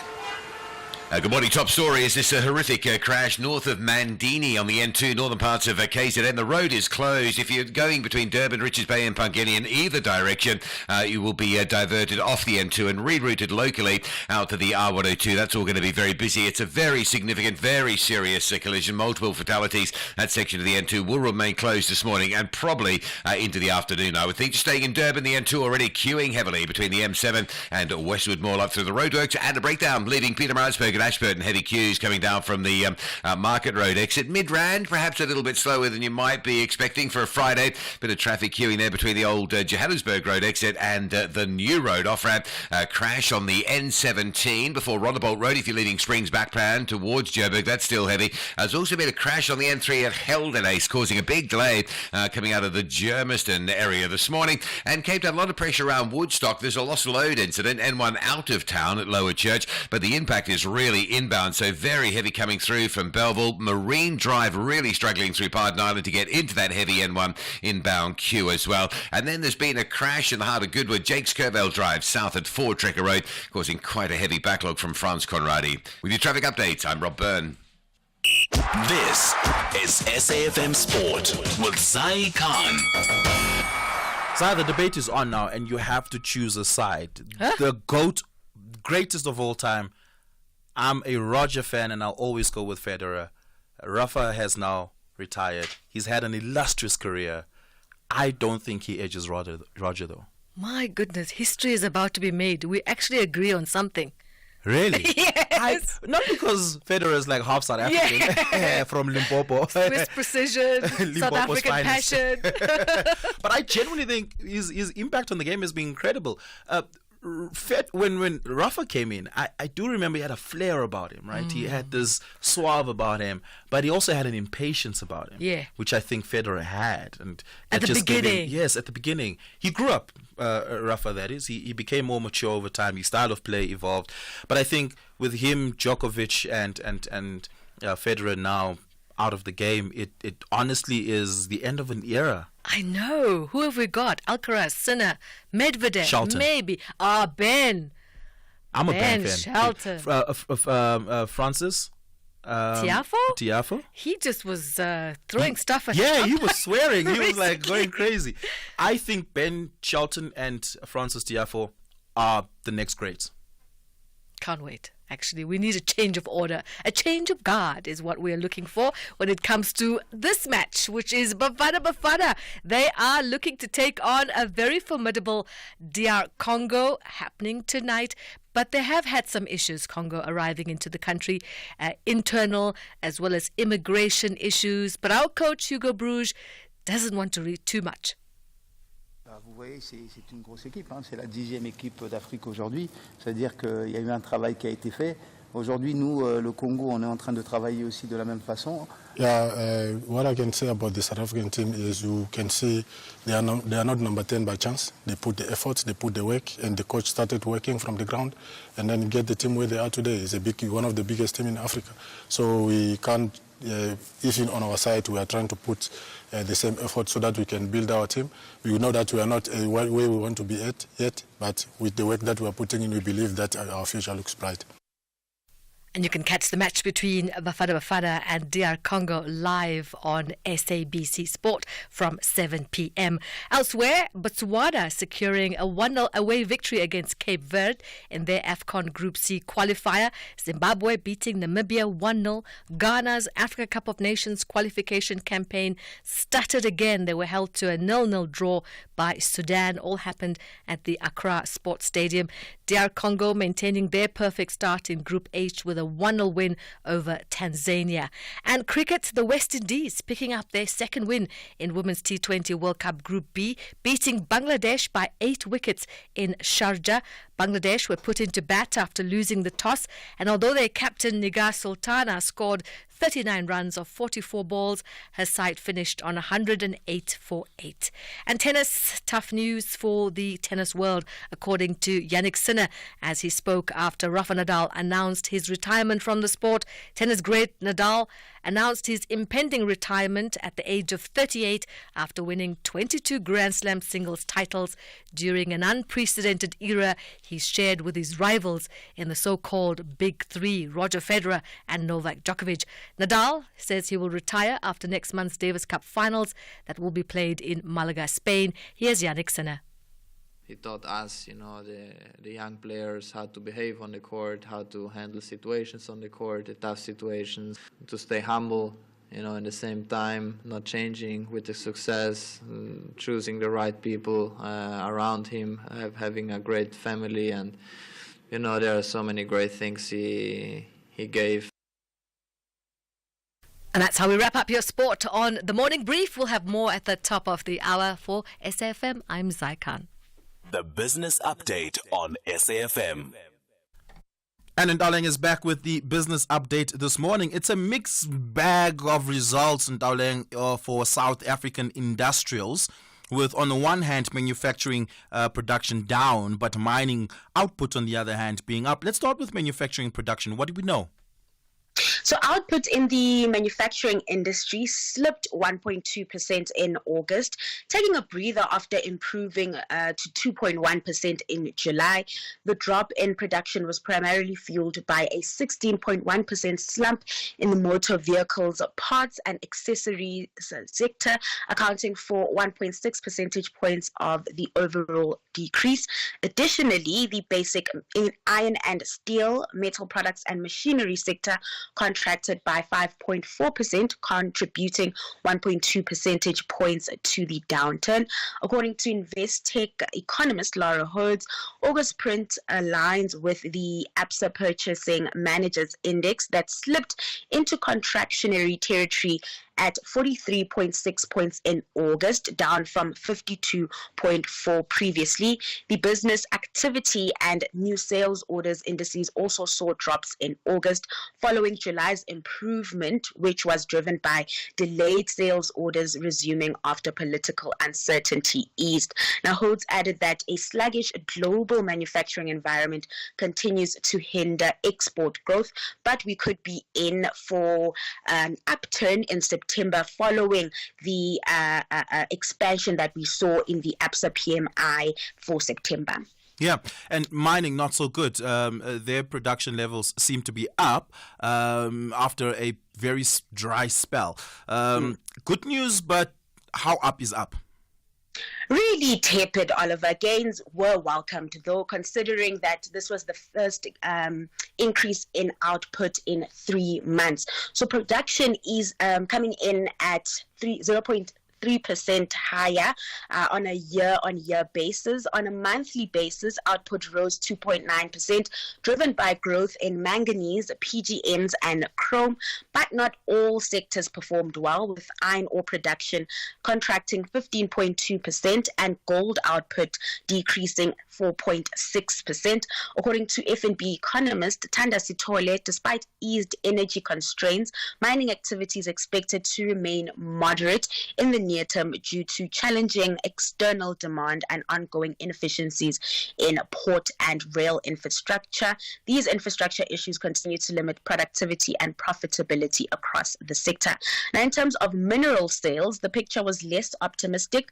Mineral sales at current prices dropped 9.9% in August, largely due to declines in sales in gold and PGMs. And now, despite monthly volatility, mining output is expected to grow a tepid 0.5% in 2024, but this would be better than the contractions recorded in 2022 and 2023.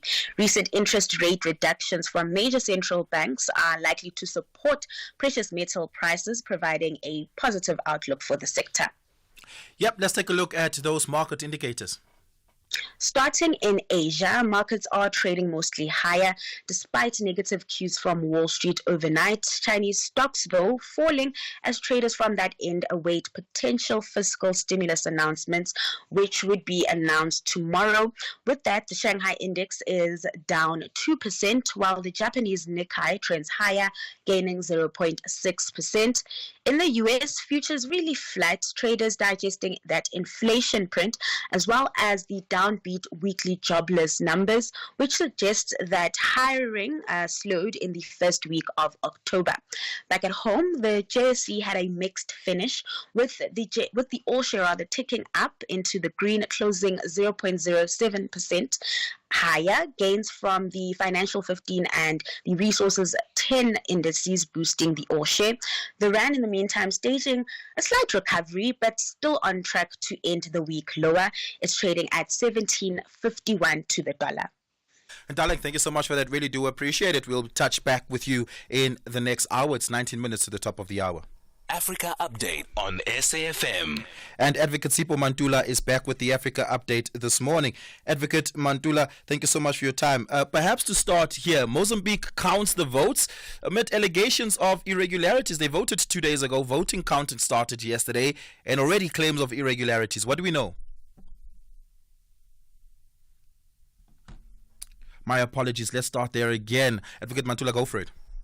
Refreshing morning, Oliver and Jumbo Africa to the listeners. Indeed, what we are picking up from Mozambique is that the Electoral Commission will only tomorrow give us the first preliminary outcome. Observer missions, Oliver, yes, they have noted that there were some irregularities, more than 200 police stations that has denied journalists and observers access to the process.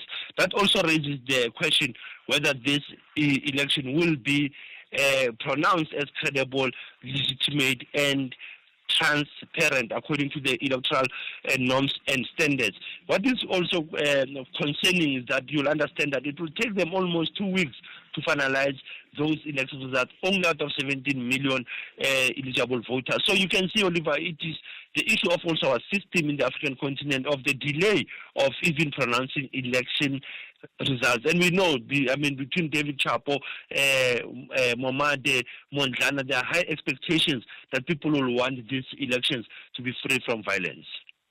Yeah, and then East African countries, Eritrea and Somalia, had met with North African country Egypt to talk about security cooperation. And you'll understand, when you talk of security cooperation or the agreements or pacts, we are also looking at three areas. So your sovereignty, independence, territorial integrity. That's where in the meeting was taking place yesterday in Asmara, the capital city of Eritrea, where if you look at the three presidents meeting, it was also a concern to the Horn of Africa. When you look at Ethiopia, might be worried about this meeting because Ethiopia is also involved in the crisis of managing the question of the Egypt-Sudan-Nile River, the question of the Al-Qaeda groups, and the Somaliland and the Somalia breakaway dispute. So you can see that when you have the three Horn of Africa countries meet with the North Africa, Oliver, it will always be a threat to the issues of peace and security in the Horn of Africa. Yeah, and very important bilateral agreement and deal signed between Rwanda and Guinea on 12 matters. And those 12 matters is that it's a prep meeting of the foreign affairs ministers who prepare for Paul Kagame, the president of Rwanda, and Mamadi Doumbouya from Guinea-Conakry. Those agreements still are around military, also defense, justice, economy, finance, technology, arts and crafts, and vocational training for Guinea-Conakry, that they will benefit a lot from Rwanda. And also Rwanda is looking at what can benefit in the Sahel region. Very interesting 12 cooperation agreements that have been signed by what we call the JPC, the Joint Permanent Commission between Rwanda and Guinea-Conakry. And then ANC NEC member and chair of the party's international relations subcommittee, Obed Bapela, is facing criticism over a private family trip to Morocco where he allegedly misrepresented the ANC's policies. You know, Oliver, when you look at this trip and even how it has come out, I look at the media international, how the headlines or the bylines were, it says Obed Bapela embarrasses the ANC with Algeria and Western Sahara allies. You go to look, another article says the senior ANC officials, Rabata sparks anger in Pretoria. And the last one, it says the ANC rebukes MP over comments on Morocco's ties and reaffirms its support for Polisario. You'll understand that this trip took place on the 7th with the Foreign Affairs Minister of Morocco, and what was emphasized there was that he didn't have authority to speak on behalf of the ANC, with a letter seen from the Deputy Secretary General Nomvula sending to the ANC chair, a member of the International Relations Committee. But Oliver, for the listeners' sake, they must not forget, in September, the Speaker of Parliament from Morocco met with the Speaker of Parliament of South Africa, Togo Didiza.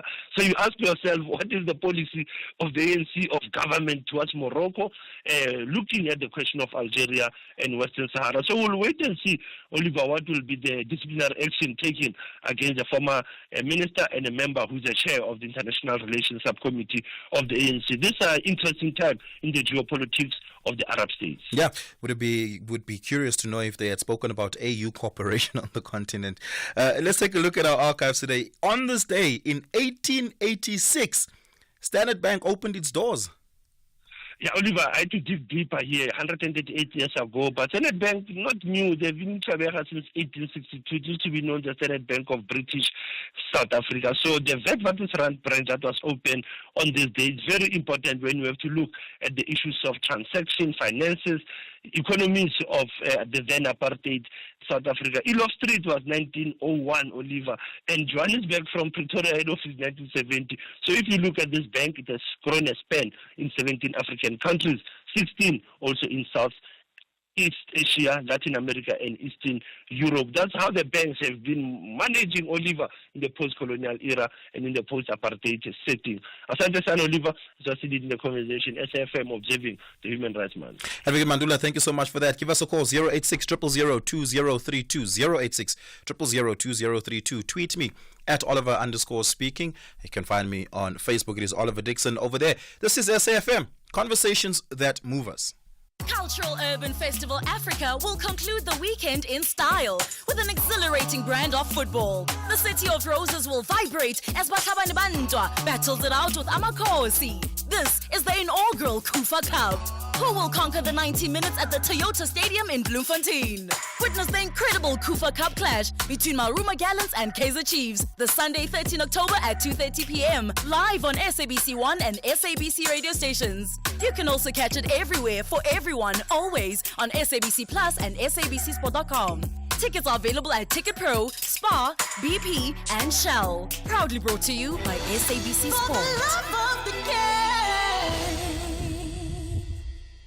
For years, Outsurance has been saying they'll save you money on your car insurance, or you can ask for 500 Rand or 1,500 Rand cash if they don't. Here's Fundi, 46 from Brackenfell. I was not happy with what I was paying. I heard about the 500 Rand from Outsurance, but they give me lesser amount for my car. I'm paying 523 Rand on my 2013 Hyundai iX35. So here's how it works. SMS out to 30754. We'll give you a no-obligation car insurance quote. If the quote is less than you're currently paying, you'll end up saving money on your car insurance every month. And if it's more than you're currently paying, you can ask for 500 Rand. And if you've been with the same insurer and claim free for 3 years or more, tell us you want 1,500 Rand. Give Outsurance a call. It's a win-win. You can't lose. SMS out to 30754 now. That's out to 30754. Outsurance is a licensed insurer and FSP. T's, C's, and limits apply. Premiums are risk profile dependent and reviewed annually. Client comments do not constitute financial advice. After registering 4 points in their first 2 matches, the Mambas of Mars target a huge win to keep their top status in Group I. But Stangsem Negati want out of the bottom position. They believe not even the Mozambican heat will stop them from getting their first win. This is the Total Energies AFCON 2025 qualifier. Experience the meeting between neighbors. Mozambique versus Eswatini on Friday 11 October at 3 p.m. Live on SABC Sport on DTT Channel 4. Also available everywhere for everyone. Always on SABC Plus and SABCsport.com. Proudly brought to you by SABC Sport. For the love of the game.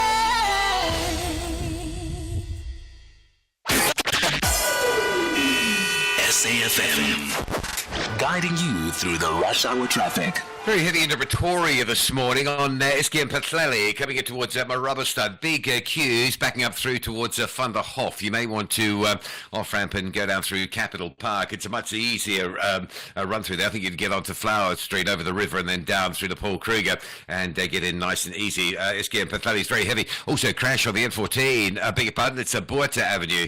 No, I beg your pardon, let me focus correctly. It's the R21. There's a lot of routes in this area. It's the R21 North going into Fountain Circle. So if you're on your way in from Monument Park, that's quite a big backlog. Still no traffic lights, Atterbury and January Maciella, so some delays in Pretoria East Side as well. Still got the collision coming out of Boksburg and on your way to Joburg using the N17. In fact, there are 2 queues and 2 crashes. There's one crash before Rondebolt Road, and then there's another crash further along after Osborne Road before Fitzrifle. So 2 queues on the N17, Johannesburg bound. Now, the big story that we're covering and you're hearing about the news is this very serious fatal collision involving school children. N2 just north of Mandini on the north coast of KZN. The N2 is effectively closed to all traffic north of Mandini, and it will be closed for some time, I would think, certainly this morning, and possibly that closure will be into the afternoon. Stationary truck coming out of Pietermaritzburg and Ashburton, that has been cleared away. Cape Town pretty busy this morning. Crash on the N2 at Victoria Street. It's on the way inbound, but big volumes going out, getting caught in that as well. Malabongwe Drive, a crash at the N7. Heavy traffic out of Parktown or Parklands North. Big queues up past the noon into that seat. And a lost load incident. N1 outbound at Lower Church having a major impact on the N1 inbound. Everybody having a look, causing delays through to Woodstock. And behind that, Marine Drive backing heavily from Lagoon Beach through Parton Island just to try and get into that N1 queue. Rob Byrne, SAFM Traffic. Those who love the game say chess is the gymnasium of the mind. The world's top chess players will showcase exciting fast chess played among 6 teams in search of the ticket to the ultimate glory. This is the 2nd season of the Tech Mahindra Global Chess League. Catch the Global Chess League 2024 action from 3 to 12 October, live on SABC Sport on DTT Channel 4. Also available everywhere for everyone, always on SABC Plus. Proudly brought to you by SABC Sport. For the love of the game. So why should I use We Buy Cars if I want to sell my vehicle? Because We Buy Cars buys cars. But will I get the right price? Of course. We Buy Cars buys thousands of vehicles and knows exactly what every vehicle is worth. Their buyers deliver exceptional service and pay you immediately. And how do I know what they'll pay for my vehicle? It's easy. Visit webuycars.co.za or use the We Buy Cars app. Follow the simple steps and voila, you'll know your car's value in no time. We Buy Cars. Quick, easy, the best. The University of Johannesburg ladies plan to conquer the morning and secure a crucial 3 points for breakfast. But Richmond United believe it is about time for them to rub shoulders with teams in the top half. This is the Hollywood Bet Super League. Witness the Mzansi Queens of the beautiful game, UJ Ladies FC versus Richmond United Ladies FC on Saturday, 12 October at 9 a.m. Live on SABC Sport on DTT Channel 4. Also available everywhere for everyone, always on SABC Plus and SABCSport.com. Proudly brought to you by SABC Sport. For the love of the game. Call us on 086 000 2032. Taking your calls here on the line, 086 000 2032. Let's jump straight into it. Let's start with Prof. Nechera, who is in the Val. Prof, you want to comment on food poisoning? Yes, good morning, Oliver. I'm not at the Val. I'm at DUT in Durban. Durban University. Oh, DUT. Oh, you're in Durban. My apologies for that. Go for it. No problem at all. Oliver, I just want to indicate the following, and you might find it very interesting. In 2019, there was a conversation, a discussion at GIPS Business School of Pretoria, and it is available on YouTube. The conversation was around national security issues. And Prince Mashele made a very interesting statement there about national security. Among the 4 points that he indicated were four most important for us as a nation included food security. And I want to say, over the past few years, we've been talking about food security, both food security and food health security. And nobody seems to take responsibility or charge of this particular issue. I would love really, people are coming in and lamenting, commenting and blaming Somalis and everybody else. I would love really for us to point our fingers at the people who are responsible for food health security in this country. What are they saying and what are they doing? I think that is the contribution I want to make. Thank you. Thank you very much. I appreciate it. Prof. Nechera calling us there from Durban. Let's speak to Miles in Eldos. Miles, good morning. Go for it. Thank you very much, Oliver, for taking my call. I won't be long. Look, my brother, the recidivism, revolving door syndrome, and reoffending. We need to invest in order to put an end to not only to the recidivism thing, but long before the crime is committed. And I want to put you, in good faith on the red carpet and on the spot. I think because of your proximity to Caroline Steyn, the wife of the multi-billionaire, that she is involved in prison projects by knitting lives together via the Nelson Mandela blanket. I think you must talk to her because you are close to her to say, look, can you guys not invest in fighting this thing long before it became a recidivism thing? And I know why I'm saying this, because I know surely how there's a much deeper structural problem when it comes to recidivism in South Africa. It's not just about social development projects like recreational activities in prisons that change the lives of prisoners, but something much deeper about the conditionalities that they face outside once they leave prison. And I'm sure Correctional Services has to answer about that. Let's speak to Yahush in Cape Town. Yahush, good morning. Go for it. Hi, good morning to Janus from Cape Town. That's right. Listen, Oliver, we've got the classes in our country. I mean, not only our country, all over the world. We've got the poor people, we've got the middle class, and we've got the rich people. And we know that our poor class is a huge one. Government supports for 380 per month, which is about 12 rand per day. And then you've got the middle class. According to some statistics, middle class is the people who earn from 5,000 to 29,000. That's the middle class. And of course, a rich class above this. Yeah. And it's always a problem that, for instance, rich people doesn't want to contribute into the helping the poor and the middle class. I know they have to pay the taxes according to how much they earn, but for instance, VAT in our country, it's a one level of VAT. In many countries, there are 4 or 5 brackets where, for instance, the rich people are contributing to towards the middle class and the poor people, but not in our country. And when you come to discussion, when sometimes I'm trying to raise this point, Yeah. I'm shut down because we are not rich people. Don't want to contribute. Even presenters, the senior presenter can earn about 480 rand, 480,000 to 550,000.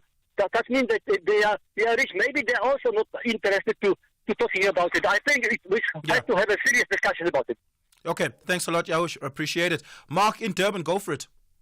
Morning, Oliver. Thank you very much. Just a brief comment about the Mandini crash. Yeah. It's very, very sad news and about this terrible loss of life. But I'm also angry because almost certainly, and of course I don't know for sure, but almost certainly this is a result of dangerous driving. And there will no doubt be some police report to say it's being investigated, but you'll never hear the outcome. The best you'll hear is that there was human error. And we never learn from these things. We never learn. And the policing is so poor. And so it just makes me very angry that we never learn from this terrible tragedy. Yeah, Thank you. That's all I wanted to say. Thank you so much for that. I really do appreciate it. Keep those calls coming in. I'm taking your reactions on the other side of the news, but let's have a listen at this reaction.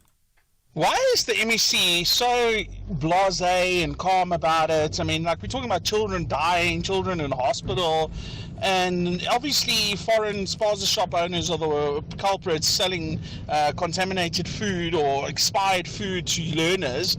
I mean, like, it's like this casual Friday, like, yeah, we just dealing with it, and children are dying. I don't know what other way can make government outraged? I mean, children dying. Surely this is an emergency that needs to be attended to immediately. Leonard from Pietermaritzburg. Leonard, just a point of factual correction that the MEC had not made the claim and it has not been determined in either Gauteng or Limpopo when we talk about the school learners that have been poisoned, the 35 learners in Limpopo, the 74 learners in Gauteng, that they had bought contaminated food from foreign-owned spaza shops. In fact, they had been talking about food nutrition programs at a camp facility and at a school caterer level, right? And that is where the conversation is happening. It's seemingly, in the instance of these school learners, not a spaza shop. It is, however, a spaza shop in the instance of the 5 children that died in Naledi. So just to make sure that we don't assume the facts are the same for all 3 cases on that. And I do think it's important that we keep a level head around the facts as various investigations on it are continuing. Before we go to the news, I want to remind you that Essential Cover from Outsurance pays out claims in cash, allowing you to choose your own panel beater. SMS CAR to 43187 now.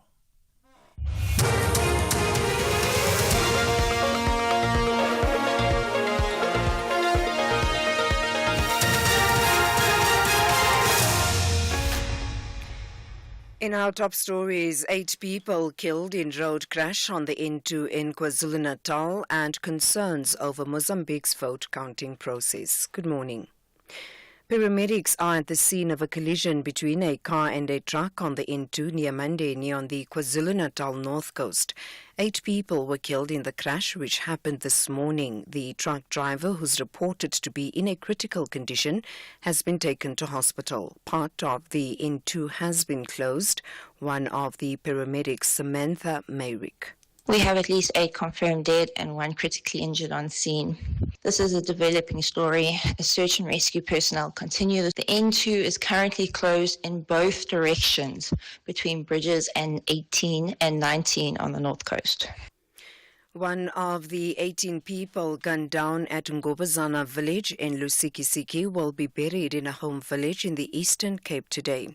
21-year-old Ruth King was among the people that were killed while preparing for a cleansing ceremony last month. A 45-year-old man has been arrested in connection with the murders. He made a brief appearance in the Lusikisiki Magistrates Court this week. Still in the Eastern Cape, police are searching for 3 men accused of killing 2 people and wounding 2 others in a house in Motherwell in Gqeberha. The men allegedly burst into the house and opened fire, killing a man and a woman. Police spokesperson Sipokazi Mawisa has called on members of the public who have information to come forward. 1 victim died on the scene and the second victim died on the arrival at the hospital. The other 2 victims were admitted in hospital for medical attention. The motive for the incident is unknown at this stage. Some observer missions to Mozambique have noted issues with the National Electoral Commission's preliminary vote counting. More than 200 polling stations have denied journalists and observers access to the counting process. Tamo Kapisa reports from Maputo. According to a statement by Salada Pass, Peace Room, a civil society platform, there were significant cases of electoral irregularities that may raise questions about the credibility of the process, while Mozambique's National Election Commission yesterday issued a statement saying a strike by a group of 166 polling station members alleging delay in the payment of the allowance for work to be provided to electoral administration bodies in the province of Zambezia was one of the root causes that delayed in the opening of polling stations on time. And finally, there's a sense in Florida that despite 16 deaths and widespread destruction, Hurricane Milton was not as catastrophic as was feared before it made landfall yesterday. Governor Ron DeSantis says the state had avoided the worst-case scenario but warns that the damage is still significant. The director of the Federal Management Agency, Deanne Criswell, has acknowledged the impact of multiple storms on people's lives. Recapping the top story, paramedics are on the scene of a collision between a car and a truck on the N2 near Mandeni on the KwaZulu-Natal north coast. 8 people were killed in the crash which happened earlier this morning. For SAFM News, I am Anne Musa. And that's the news for this hour. Theft, accident and 1 million rand liability cover, all covered by Outsurance Essential. Get a quote today. SMS card to 43187. What's the hype about Outsurance Essential and how is it different to any other car insurance out there? Outsurance Essential is specifically designed and priced for older cars. After an accident, claims are paid in cash, so you can choose the panel beater you want to use. And now Outsurance also offers motor warranty for mechanical and electrical breakdowns. Get saving with Outsurance Essential for unfinanced cars older than 5 years and valued at less than 130,000 rand. SMS car to 43187. That's car to 43187 today. Licensed insurer and FSP. T's and C's and information online. SAFM, guiding you through the rush hour traffic. Very important if you're coming into Pretoria CBD from the north, avoid SKM Pimplani if possible. The traffic is extremely heavily backed up from Vanderhof all the way down into Marabastad. And if you're driving in the other side of Pretoria, coming in from Monument Park, there's a backlog and a half on the R21, driving up to a crash by Fountain Circle. Update on the N17, there were 2 crash scenes coming in from Brakpan to Joburg this morning. The one before Rondeboult's being cleared, the one after Osborne Road is still there, and that's causing quite a backlog. If you're leaving the airport, there's some queuing pressure up towards the construction at the Benoni off-ramp. Durban, the N2 for a Friday morning remains pretty heavily backed up between the M7 and Westwood Mall through the roadworks. More queues ahead between Kumashu and the Gateway exit. As you heard in the news, the N2 is closed north of Mandini. It's a full closure. It will be closed all morning and possibly into the early part of the afternoon. Diversions take you across along the R102, but watch for some build-ups there. Cape Town crash, Malabongwe at the N7 out of Dunoon. That's heavy as you arrive from Rivergate coming through from Parklands North. And a lost load on the N1 at Woodstock. It's having a major impact on the inbound side. Heavy traffic from Plattercliff and a really bad backlog on Marine Drive coming through Milnerton Park Island. Some a real struggle on Marine Drive to get into that N1 queue. Rob Byrne, SAFM Traffic. A very good morning to you in your SFM Sports headlines. It's soccer. Congo have finally arrived as the Mind Games take centre stage in the AFCON qualifier against Bafana Bafana tonight. And there's a new gravel burn race set to debut in the Eastern Cape. We'll bring you the details around 8:30.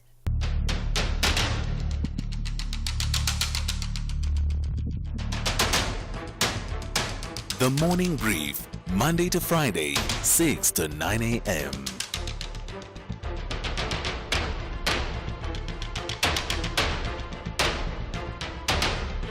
The Morning Brief, Monday to Friday, 6 to 9 a.m. It is just about 8 minutes after 8 o'clock. My name is Oliver Dickson. You're on the Morning Brief here in SAFM. Conversations that move us. Coming up in this hour, a little bit later in the hour, we're going to have this conversation. And I think it's an important one. The PSL is still in the early stages, right? And it's going to be a very, very long season. But there has been some serious questions over the last couple of months around referees in South Africa, particularly after that Orlando Pirates Stellenbosch MTN 8 final. That second goal was very contentious. Very, very contentious. I'll say it up front. I'm an Orlando Pirates fan. Even if you take that second goal away, Pirates still wins the game. It would have been a 2-1 scoreline regardless, right? However, there is a question to be raised about professional refereeing in South Africa. Turns out we actually have amateur referees refereeing professional matches. Do we not have enough professional referees in South Africa? Do we not have enough support for referees? How much do referees earn? I'm assuming they get paid per match. I'm not sure it's a job. Many of them have actual jobs outside of being a referee. In fact, being a referee is like a side hustle. They have to get a living outside of season, right? I mean, football seasons aren't all year round. And more importantly, if you want to become a referee, how do you become one? What are the competency tested when you want to become a referee at the highest level in the country? And even if you look at it internationally, South Africa hasn't produced that many world-class top-flight referees that could referee a knockout game in the World Cup, for instance. We just don't. We may have had one or two over the last 40 years, really, but not significantly many. We're going to be having that conversation with Nkululeko Nkwe, who's the co-founder of Dickson Media, a little bit later on. And I do want us to get this right because this is going to be a very long PSL season. I don't want people calling in every Monday saying, yeah, they cheated on the weekend just because your team had lost. Again, we need to get it right. And I think it's for the interest of the game and professionalizing and growing the game. We're going to be talking about tax implications for technology products and what that means for access to these products. South Africa and the implementation of the ad valorem tax, rather, which is effectively just a luxury tax on electronic devices and vehicles, particularly as well EV vehicles, has raised some questions. And how do you then determine which products should be classed as a luxury item and which not? This is all, of course, determined by the Customs and Excise Act. We're going to be talking to that just now in a very short while with Jan Vermeulen, who's an editor at My Broadband. Give us a call, 086 000 2032. I'm taking your WhatsApp voice notes on 0614 104 107. Tweet me, it is at Oliver_speaking. Oliver Dickson on Twitter. It's 10 minutes after 8. Cultural Urban Festival Africa will conclude the weekend in style with an exhilarating brand of football. The City of Roses will vibrate as Bakhabane Bantwa battles it out with Amakosi. This is the inaugural Kufa Cup. Who will conquer the 90 minutes at the Toyota Stadium in Bloemfontein? Witness the incredible Kufa Cup clash between Maruma Gallants and Kaizer Chiefs this Sunday, 13 October at 2:30 p.m. live on SABC 1 and SABC radio stations. You can also catch it everywhere for everyone, always on SABC Plus and SABCsport.com. Tickets are available at Ticket Pro, Spar, BP, and Shell. Proudly brought to you by SABC Sport. Powerball and Powerball Plus is on a roll with a massive 93 million rand in total estimated jackpots this Friday. That's right. Play Powerball for an estimated 42 million rand and Powerball Plus for an estimated 51 million rand today. Buy your tickets now in store on nationallottery.co.za, the mobile app, cell phone banking, or simply dial *120 *7529# for USSD. Panda, Pusha, play. Players must be 18 years old or play responsibly. E2 is the proud operator of the National Lottery. We definitely know what good insurance is. Our insurance don't delay when it comes to any claims. If something happens to one of our vehicles on the road, service delivery is the main thing. They make sure that you are a satisfied customer from the beginning to the end. It's definitely a win-win with OutSurance. Switch to Business Outsurance today and you could get a massive 20% discount on your business insurance premium. SMS quote to 43328. That's quote to 43328 to switch and save today. Licensed insurer and FSP. TCs and information online. The Desert Warriors are looking for their third victory to maintain a 100% winning record. Togo are fighting for their first win of the 2 draws in their opening 2 matches. This is the top of the table contest in Group E. Experience the journey to Morocco in the Total Energies AFCON 2025 qualifier. Algeria versus Togo on Thursday, 10 October at 9 p.m.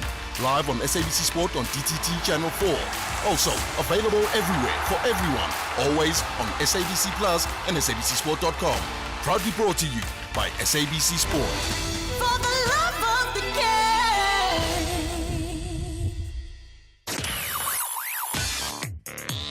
Stay on top of all meaningful, top trending stories right here on SAFM. Leading the conversation. 13 minutes after 8 o'clock. Give us a call if you want to react to any of the stories we're about to have right now. Firstly, starting off with that conversation on a luxury tax on certain technology and electronic products. How is it determined? Is an electric vehicle a luxury product? I would assume that they want more of us to drive it, so make it easier to access. Jan Vermeulen, editor at My Broadband, is an electric vehicle a luxury product? It depends on what side of the fence you sit. If you're the tax man, I think everything should be a luxury product, so they can just slap that. But yes, it's a larger problem, which is that the regulations around and the legislation around ad valorem. Oh, Jan, your line is cutting there terribly. My goodness. When it comes to electric vehicles...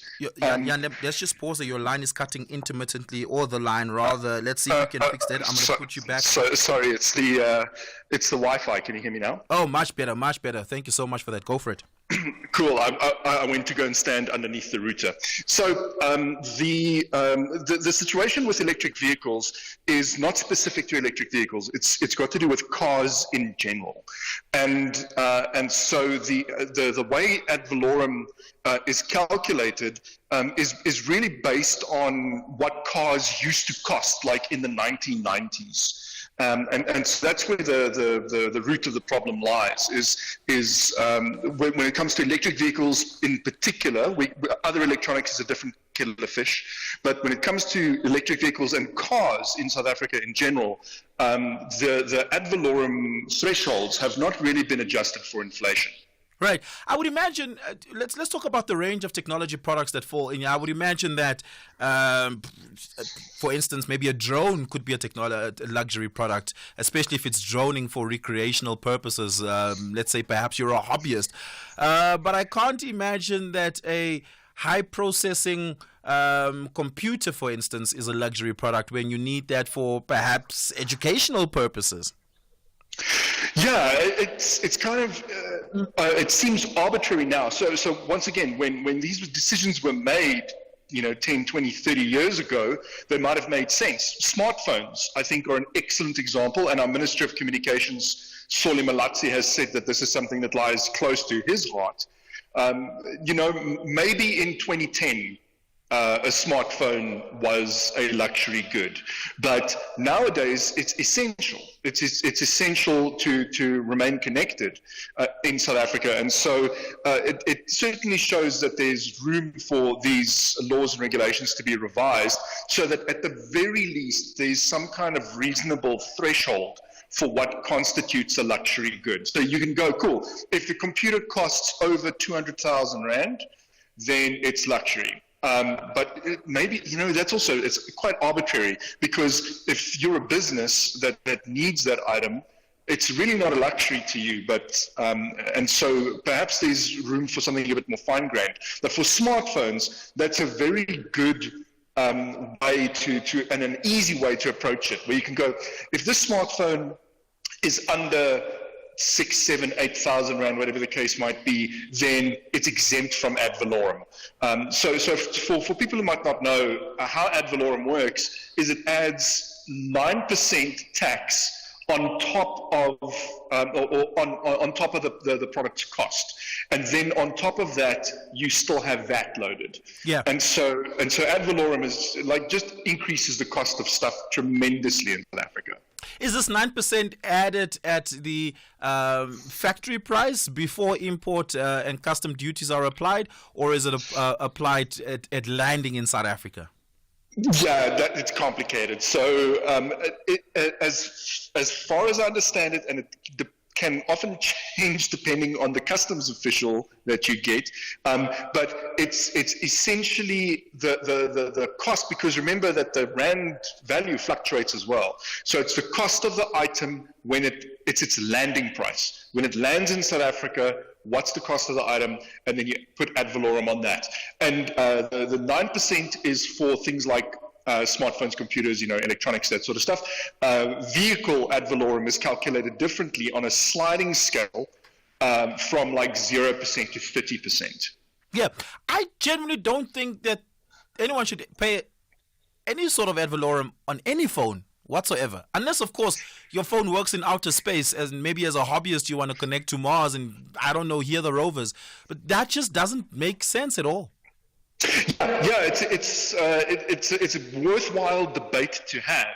It's just because someone wants to spend a bit of extra money and get themselves like the latest Samsung or iPhone, does that mean they now need to pay a luxury goods tax? It's essentially a wealth tax in South Africa, and one can have opinions on that for and against, because the thing is you can get away with a 5,000 rand smartphone. So is it fair to say we're going to tax the wealthiest in the country based on the goods they buy, essentially? Yeah, is this on par with global practices? Some places, yes. So ad valorem is in use in many places around the world. The tax rates vary significantly. So in some places, like South Africa, compares favorably, but generally our level of taxation in South Africa is very high. We're a very overly taxed society, and we get very little benefit for the amount of taxes that we pay. Yeah. Do we have data that if you removed ad valorem that more people would buy these products? That is to say, is a luxury tax prohibitive? So it depends on the item. So once again, I think on an iPhone 16, I don't think it's going to move the needle much. Because the people who buy iPhone 16s are generally already quite well off in the South African context. In America, it's a middle-class good, but because of how badly the rand has been hurt by our government, it's a luxury good here.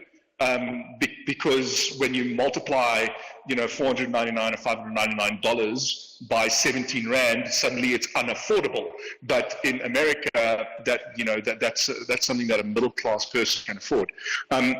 So when you're looking at the lower end, though, it definitely will move the needle. South Africa is an incredibly price-sensitive society, and when the government is trying to move people off of 2G and 3G to 5G so that cell phone networks can switch that off and free up those spectrum resources for 4G and 5G, the way to encourage that is to get more 4G and 5G phones in people's hands. And the only way to get people to consider paying extra for a 4G phone is if it essentially costs what a 3G phone would cost today. Yeah.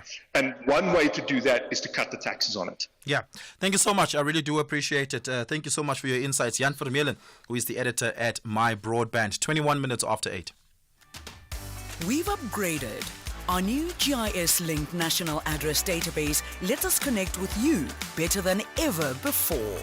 By visualizing licensed and unlicensed households nationwide, we can ensure timely communication. Our payment reminders are a crucial tool to help you stay compliant and avoid penalties, empowering you to take proactive steps. Efficient electronic communication helps us collect fees seamlessly, bolstering the SABC's mandate in line with Section 27 of the Broadcasting Act. TV licenses. Pay yours. Make a difference. South African Airways is expanding in the DRC. We now offer direct flights from Johannesburg to Lubumbashi, the heart of the DRC's mining hub. Our convenient arrival time allows seamless connections to key regions like Ndola and the Copper Belt, opening up new growth opportunities. Traders can benefit from our generous baggage allowance, while SAA's superior aircraft belly capacity ensures your cargo reaches most parts of Congo on the same day. Book now at flysaa.com or contact your travel agent. South African Airways, connecting Africa to the world, one flight at a time. Amatax ladies are looking for high-level mechanisms to stop the dominance of Masandawana ladies, while the queens of Klorkop want to emphasize that they are Banyana Ba style and will want to win in style. This is the Hollywood Bet Super League. Witness the Mzansi Queens of the beautiful game. University of Pretoria Ladies FC versus Mamelodi Sundowns Ladies FC on Saturday, 12 October at 3 p.m. Live on SABC 1 and SABC radio stations. Also available everywhere for everyone, always on SABC Plus and SABCSport.com. Proudly brought to you by SABC Sport. For the love of the game. Big stories of the day. Hashtag the morning brief. This is the morning brief. My name is Oliver Dickson. Give us a call 086 000 2032 086 000 2032. I'm also taking your WhatsApp voice notes on 0614 104 107. You can also find us on Twitter. It is at Oliver_speaking. And you can find us on Facebook. It is Oliver Dickson over there. Let's have a listen at some of your WhatsApp voice notes that has come through. But before we do that, let's speak to Nkululeko Nkweo, who's the co-founder of iDiski Media. Now, refereeing is not particularly professional in South Africa. It's a side hustle. How much do referees get paid? How many of them are professional? Nkululeko, do you have a sense of the numbers? Oh, I just saw, good morning to you, Oliver. Good morning to your listeners as well. I suppose us working in media, from time to time we do see the numbers. Can't really confirm now, but it's a gig. It's a gig that they do in between the jobs that they have, the full-time jobs that they have. So they do get paid for per game. But then it means that if they don't have games, an individual referee or linesman or fourth official, if they don't get games in that month, that they don't get paid, and ultimately that maybe is an issue. How many referees do we have on log for, say, the professional leagues like the PSL in South Africa? Well, there are 32 professional clubs in the country, 16 for the Betway Premiership and 16 for the Motsepe Foundation Championship. That means that there are 8 matches per weekend or 16 matches per weekend if you count both leagues. So you would need at least 4 officials, 2 linesmen, a referee, and a fourth official per match. So you times 4 officials by 16 matches per weekend. So that's a lot of human beings that you do need. However, it's not something that's impossible to professionalize their craft. It has been done in other countries to professionalize it, just to make sure that they only focus on that, and also recognizing that they are presiding over a professional football league that's worth billions in its TV rights revenue. So the least you can do is to professionalize the people who officiate and preside over the matches. So there are no less than 64 referees active in South Africa in our professional leagues. And of course, there are also the semi-professional leagues, the university leagues, and development leagues all across the country. So we really are looking at an ecosystem of perhaps even double that. Let's say conservatively, we have 150 referees in South Africa. How many of them have passed the necessary testing? Is there a competence testing that you have to do with the PSL before you can referee a PSL match, or do you just rock up and it's a nomaini pozayam situation? No. There is. I've been part of the LFAs before I did the media work that I do now. LFAs means local football associations, and we volunteer and we preside over hundreds of thousands of kids who play football every weekend in South Africa. And there are referees there, even at that level, who officiate matches. So given that I was an administrator at that level, I know that there are levels that referees need to take. Just like us, I'm a coach effectively in the football space, and we have coaching licenses, and referees also have their levels that they take as well. They have fitness tests, they have testing that is presided over by SAFA. So I think even for you to be in the Premier Soccer League or the National First Division, you need to have attained a particular level of a referee's certification. And of course, you also have to pass the fitness test as well. So there is a level of training and testing. However, it doesn't, of course, it doesn't avoid the mistakes making at the level of professional or any other level as well. Because, I mean, a referee has maybe 70 to 100 decisions that they need to make in a football game, and sometimes they just make one or two that are incorrect and they are game deciding. So we have to sympathize with that. But there is rigorous training that is involved. And I suppose if you can speak to someone from SAFA, they will tell you all of the levels and what it takes to be a Premier Soccer League or an NFD or a Motsepe League referee. What happens to referees that make grossly negligent decisions? Well, I mean, Mr. Ibrahim usually tells us, the head of referees, he usually tells us that there's always a review committee that takes place after the weekend of the matches, and they review and they look at it, and then they sometimes they suspend referees, and sometimes they help them, remedial assistance to say, do you look at the decisions that you've made? What do you think you could have done better? And so on and so forth. Now, the problem with suspending referees, and that this comes always whenever there's a big incident, just like last weekend with the final of the MTN 8, the problem is that you are going to create a talent drain if you suspend them all the time when they make decisions. Just like I've just mentioned now, that they have 50 to 70 decisions that they have to make in one match. Sometimes their mistakes are consequential, unfortunately. But we cannot expect for the officials to always be suspended after every mistake, because there will be a talent drain. It means that we lose experienced people. But then there is a mechanism through which they try to help their officials. It's not necessarily consistent. It is something that SAFA would need to answer to as to what constitutes what would make them suspend someone vis-a-vis perhaps helping them see their mistakes, improving them. That's something that SAFA, and they do have a referee head who's always in media on all radio stations. He kind of explains it, but it's not always consistent. We don't always know. I mean, a final from last week, for example, which was won precisely through a referee mistake, we don't know whether or not that would constitute a suspension, for example. And that's something that SAFA would have to answer for. Yeah. What is the match fee for a referee in the PSL? I have no idea. It is something that SAFA would have to tell you about, because I don't work for SAFA. They would have to indicate what is what they pay their referees per match with their agreement with the Premier Soccer League. And also, in addition to that, what we can say is that when they're not booked, they're like freelancers, just like us in radio and television. When they're not booked to officiate in matches, it means they don't get paid.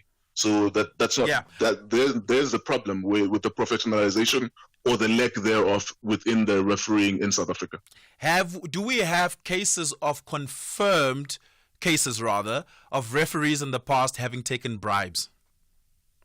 There was an operation called Operation Dribble in the early 2000s in South Africa, where they investigated a list of matches. And there were, of course, findings in terms of this match. This was the referee who was found to have done wrong, and so on and so forth. I would advise South Africans to go and read up about that. I don't want to mention any people's names and clubs, but clubs and names were implicated, and people who are still involved in South African football were implicated in that, and they play one role or another in that. And Operation Dribble was done because there was a situation of serious situations in the 2000s and in the 90s where people had no trust in South African football because there were so many egregious mistakes that referees were making that were deciding matches. And then that operation was done, and then names were implicated, and football clubs will still participate in the Premier Soccer League were implicated. But that's something for South Africans to go up and read up about. Yeah. Nkululeko, thank you so much for your time and your insights. I really do appreciate it. It's always fantastic speaking to you. I'm going to start a five-a-side soccer team here at SAFM. I already have a good team. Zalma's going to be our goalkeeper. Umdu's going to be defender. I'm going to be striker. We're going to go play against those people there at Radio 2000. I'm sure we can beat them. If you are an experienced referee, call us. so we can book you for that game. But you must be willing to take bribes. Otherwise, please don't come and referee us. It's 32 minutes after 8 o'clock. Let's take your latest headlines.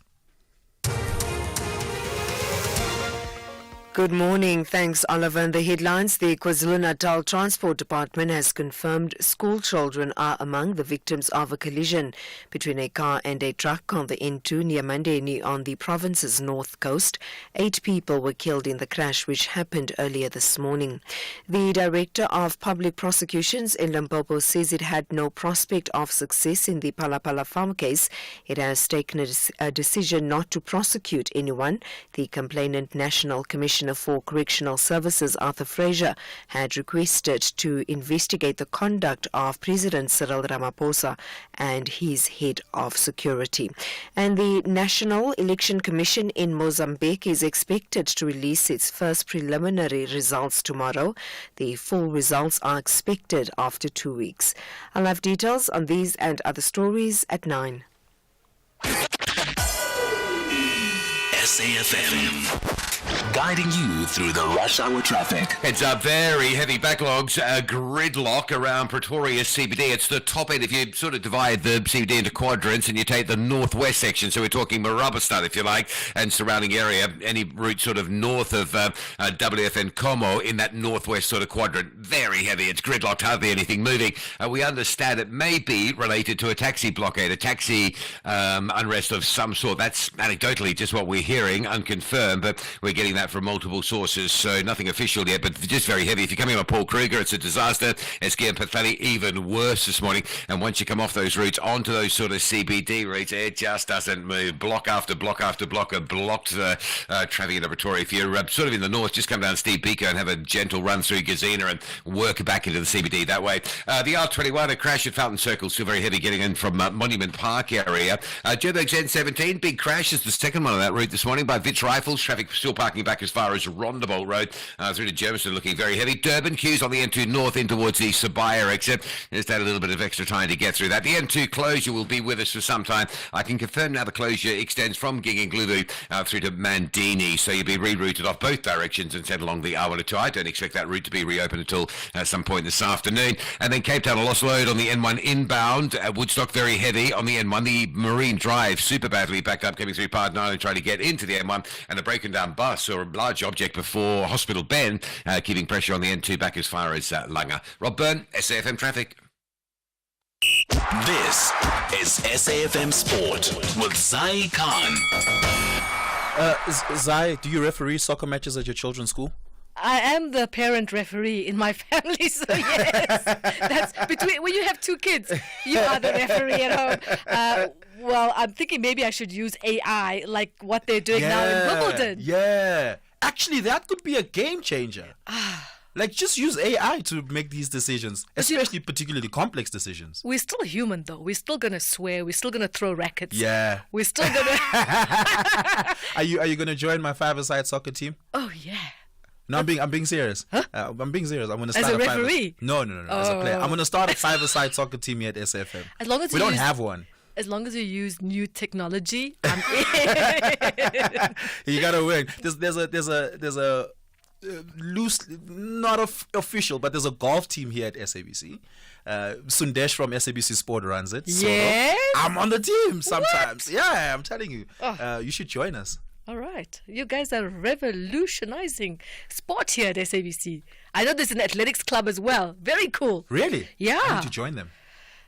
I run reasonably fast. I'm not a Kani Simbine, but no, me too. Yeah, running is not my thing. But anyway, let me tell you, we do have a lot of running happening at the moment. Running their mouths off, which is what the Congo team seems to be at, explaining the reasons behind their delayed arrival in South Africa. They finally landed in the afternoon yesterday, and there's been confusion in the week about the delayed arrival ahead of their crucial Africa Cup of Nations game against Bafana, all happening Nelson Mandela Bay Stadium in Gqeberha tonight, 7 p.m. Now, with internal football issues rearing its ugly head in Brazzaville last week, there were also doubts about this game. But of course, their coach, speaking to SABC Sport, Isaac Ngata, had this to say.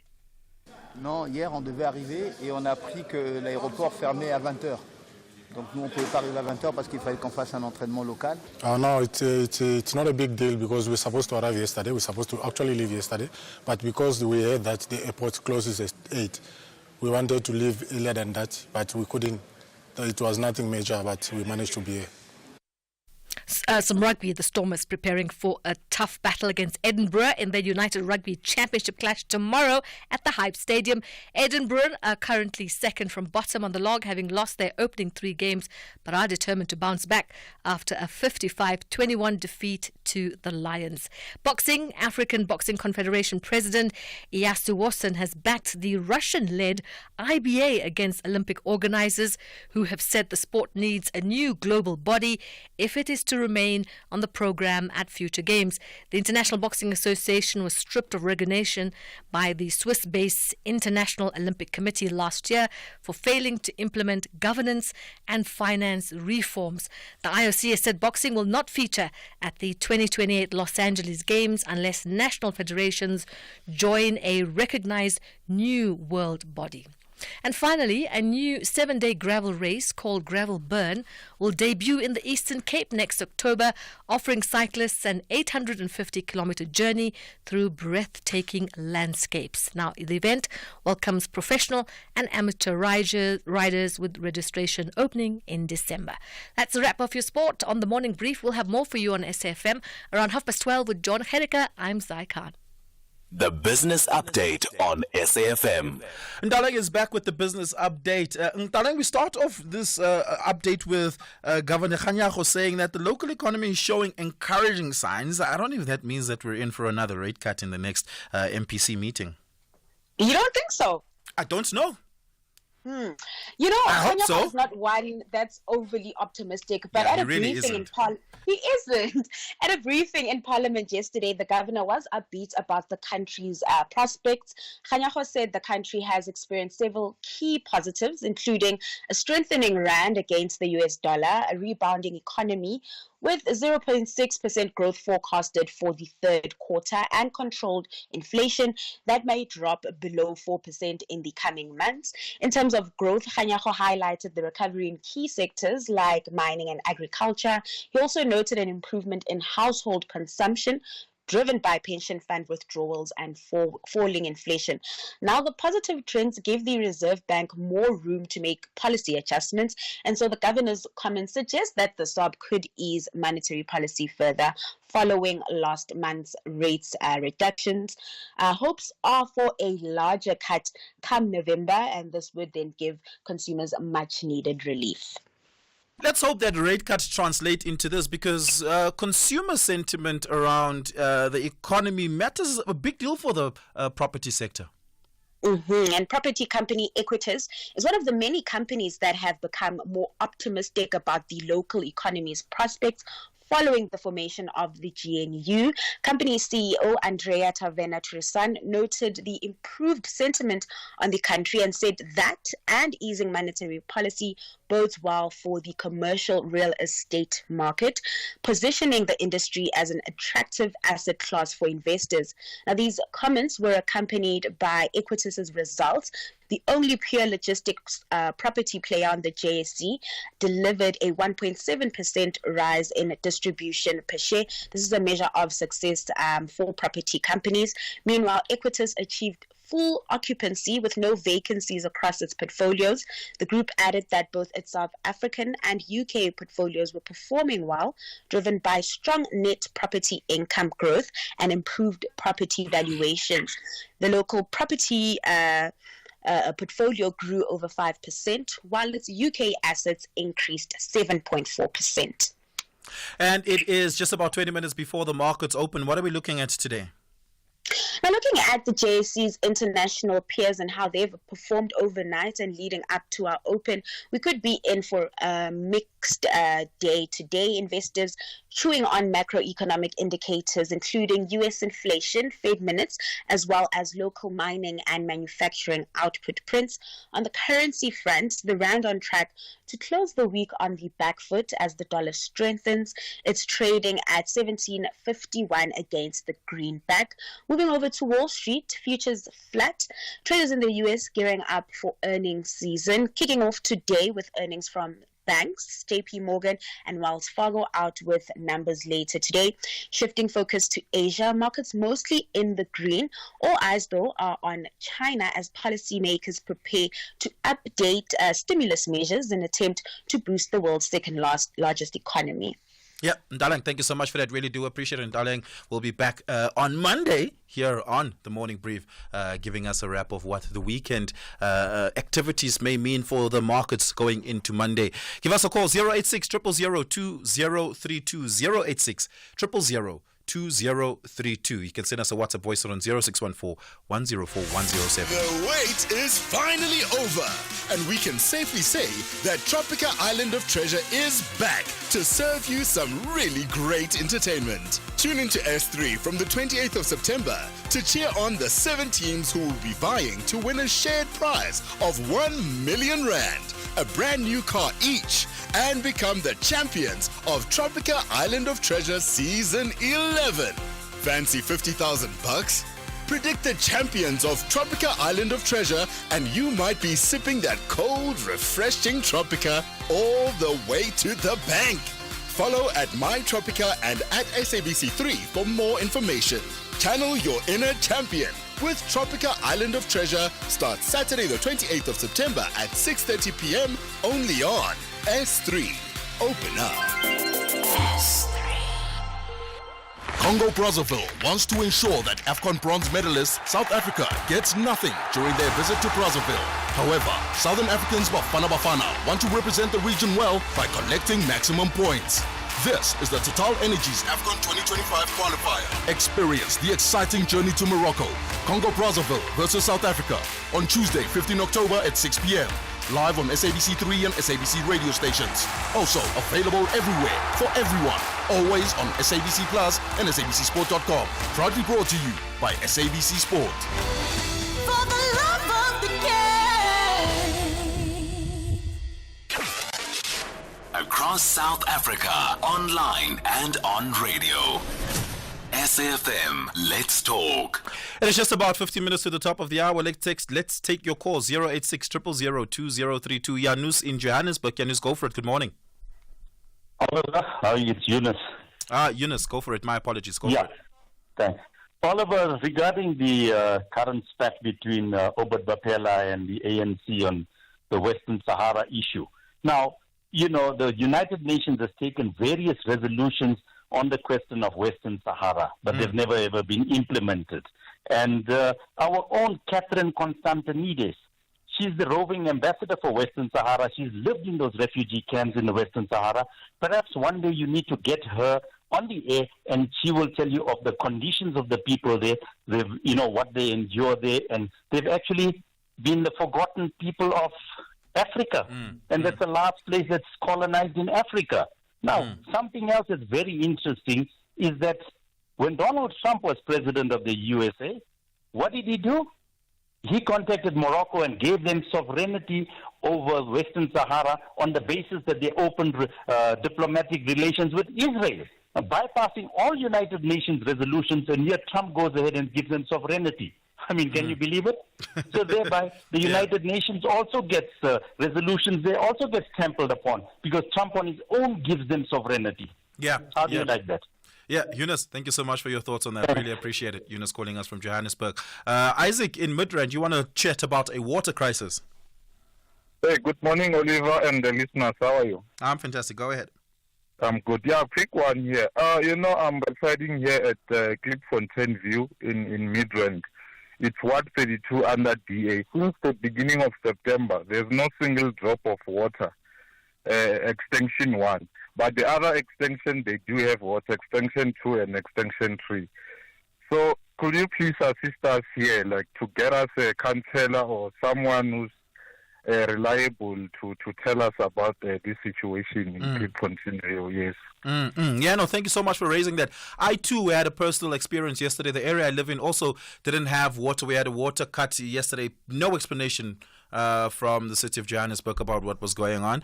And for most of yesterday, they didn't have water, and it happens every few days, actually. It is quite frustrating, and it's even worse in certain areas where people can go quite literally 9-10 days with water cuts, no explanation about what's going on, and we're just expected to live on. Temba in Kobeka, good morning, go for it. Good morning, Oliver. Oliver, food poisoning, man, and the crisis of children being poisoned and dying. This, the reported incidents and the number of deaths reported in the past 24 months are presenting a clear risk to South African public.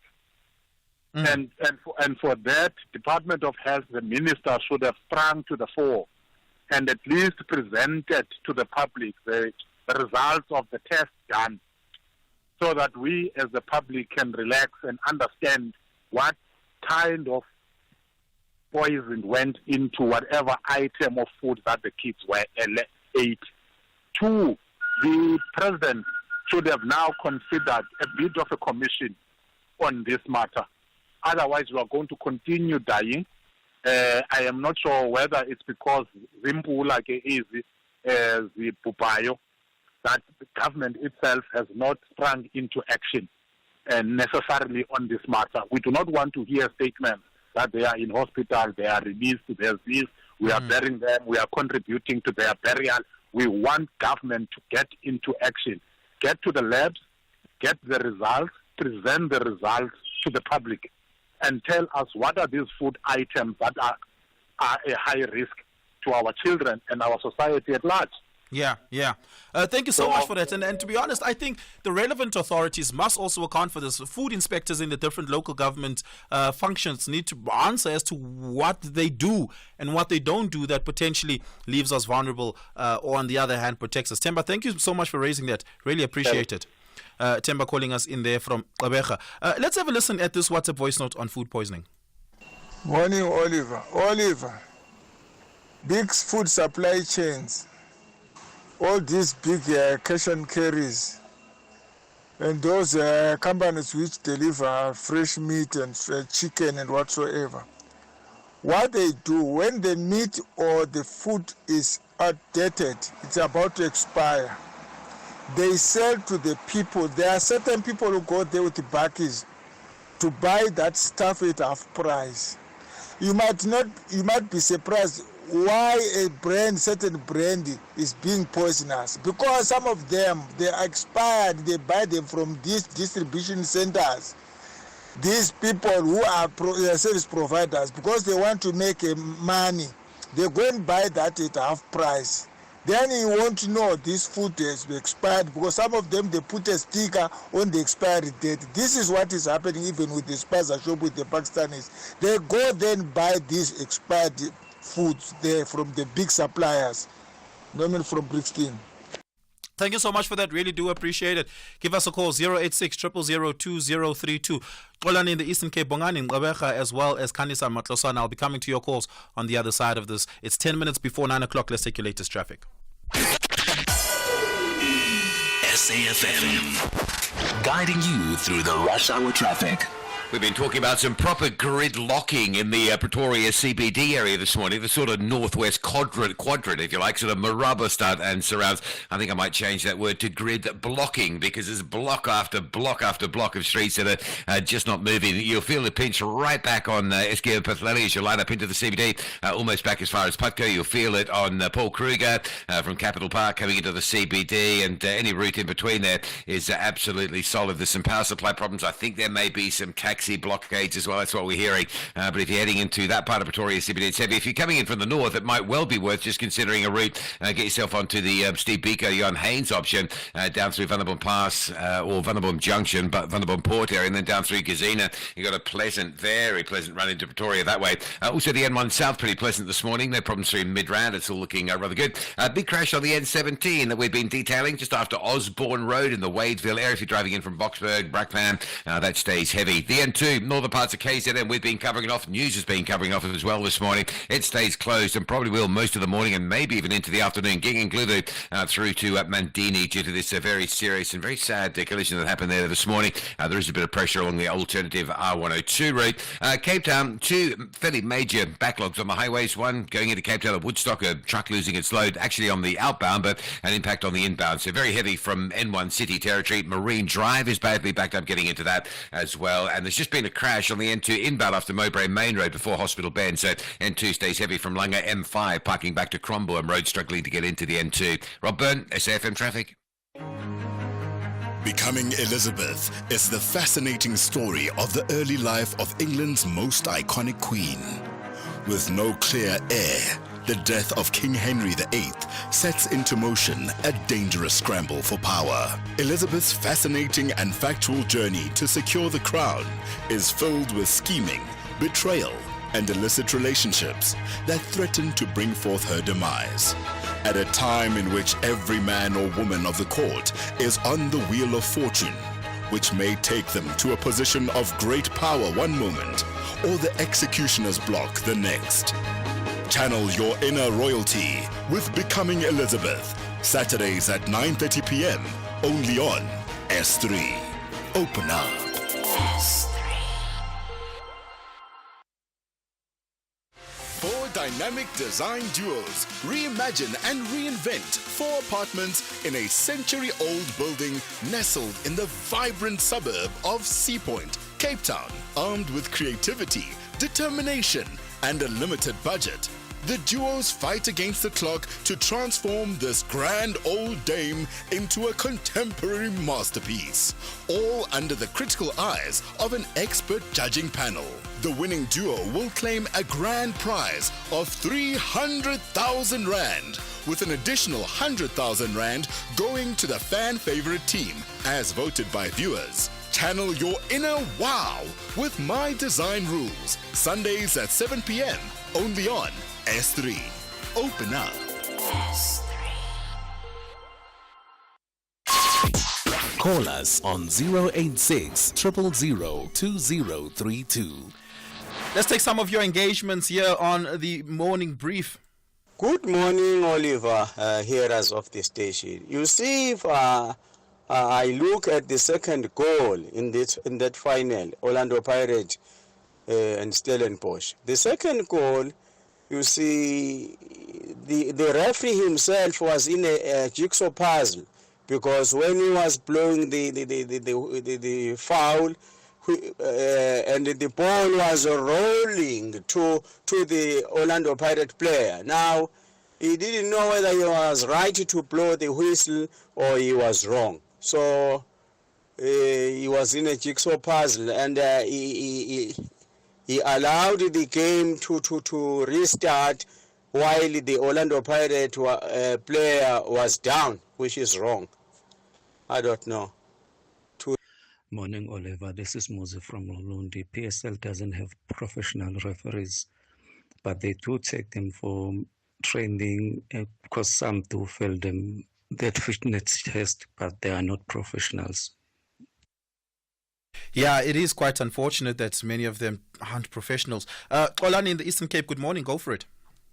Hi, Oliver. Yesterday, the SABC was also reporting on another lady that was arrested at work for insurance crimes, killing of people to claim for their life covers, or whether you call it funeral plans. I think this is becoming a norm, and if we normalize it, we're going to see this is more like a serial killing if people are not looking at this thing. I think it's important, guys, that maybe from SABC, maybe your space, that you invite the ombudsman to talk about this, because it needs to be regulated. When I insure someone, and yet I'm going to be the beneficiary of that, what is the difference between me doing some investment and then claiming my investment at a later stage? There is no difference in that, because you can't have a situation where people are allowed by true insurance companies to go and open up funeral plans or life covers, and then they become beneficiaries, and yet nobody knows if the person that's being insured has approved or not. It is high risk, and people are going to be killed. In this one, lastly on this one, this lady, it's mentioned that it's from as far back as 2019. So you can imagine from 2019 to date, how many people have been killed through that. Absolutely. And it's the only one that has been seen. Yeah. So you need to. And all while that was happening, we were watching the trial of Rosemary Nomia take place, who is exact same story. Kwani, thanks a lot for your call. Appreciate it. Jabu I don't know where Jabu's calling from. You want to comment on food poisoning, Jabu? Go for it. Yeah, concerning the issue of food poisoning, I think what has happened, if you read today's Sowetan, the cause for all of these deaths in kids, it's called by organic phosphate. That is rat poison. So it's not like, and that rat poison, the labs have done their work, the results are out. In all provinces, all the kids that have died from things that they bought from the spaza shop, it is caused by rat poisoning called iripirima in Sesotho, meaning the sun will never set. But what is interesting in this whole thing is that it's not that the kids ate direct rat poisoning. The food that they bought from the spaza shop were contaminated by rat poison.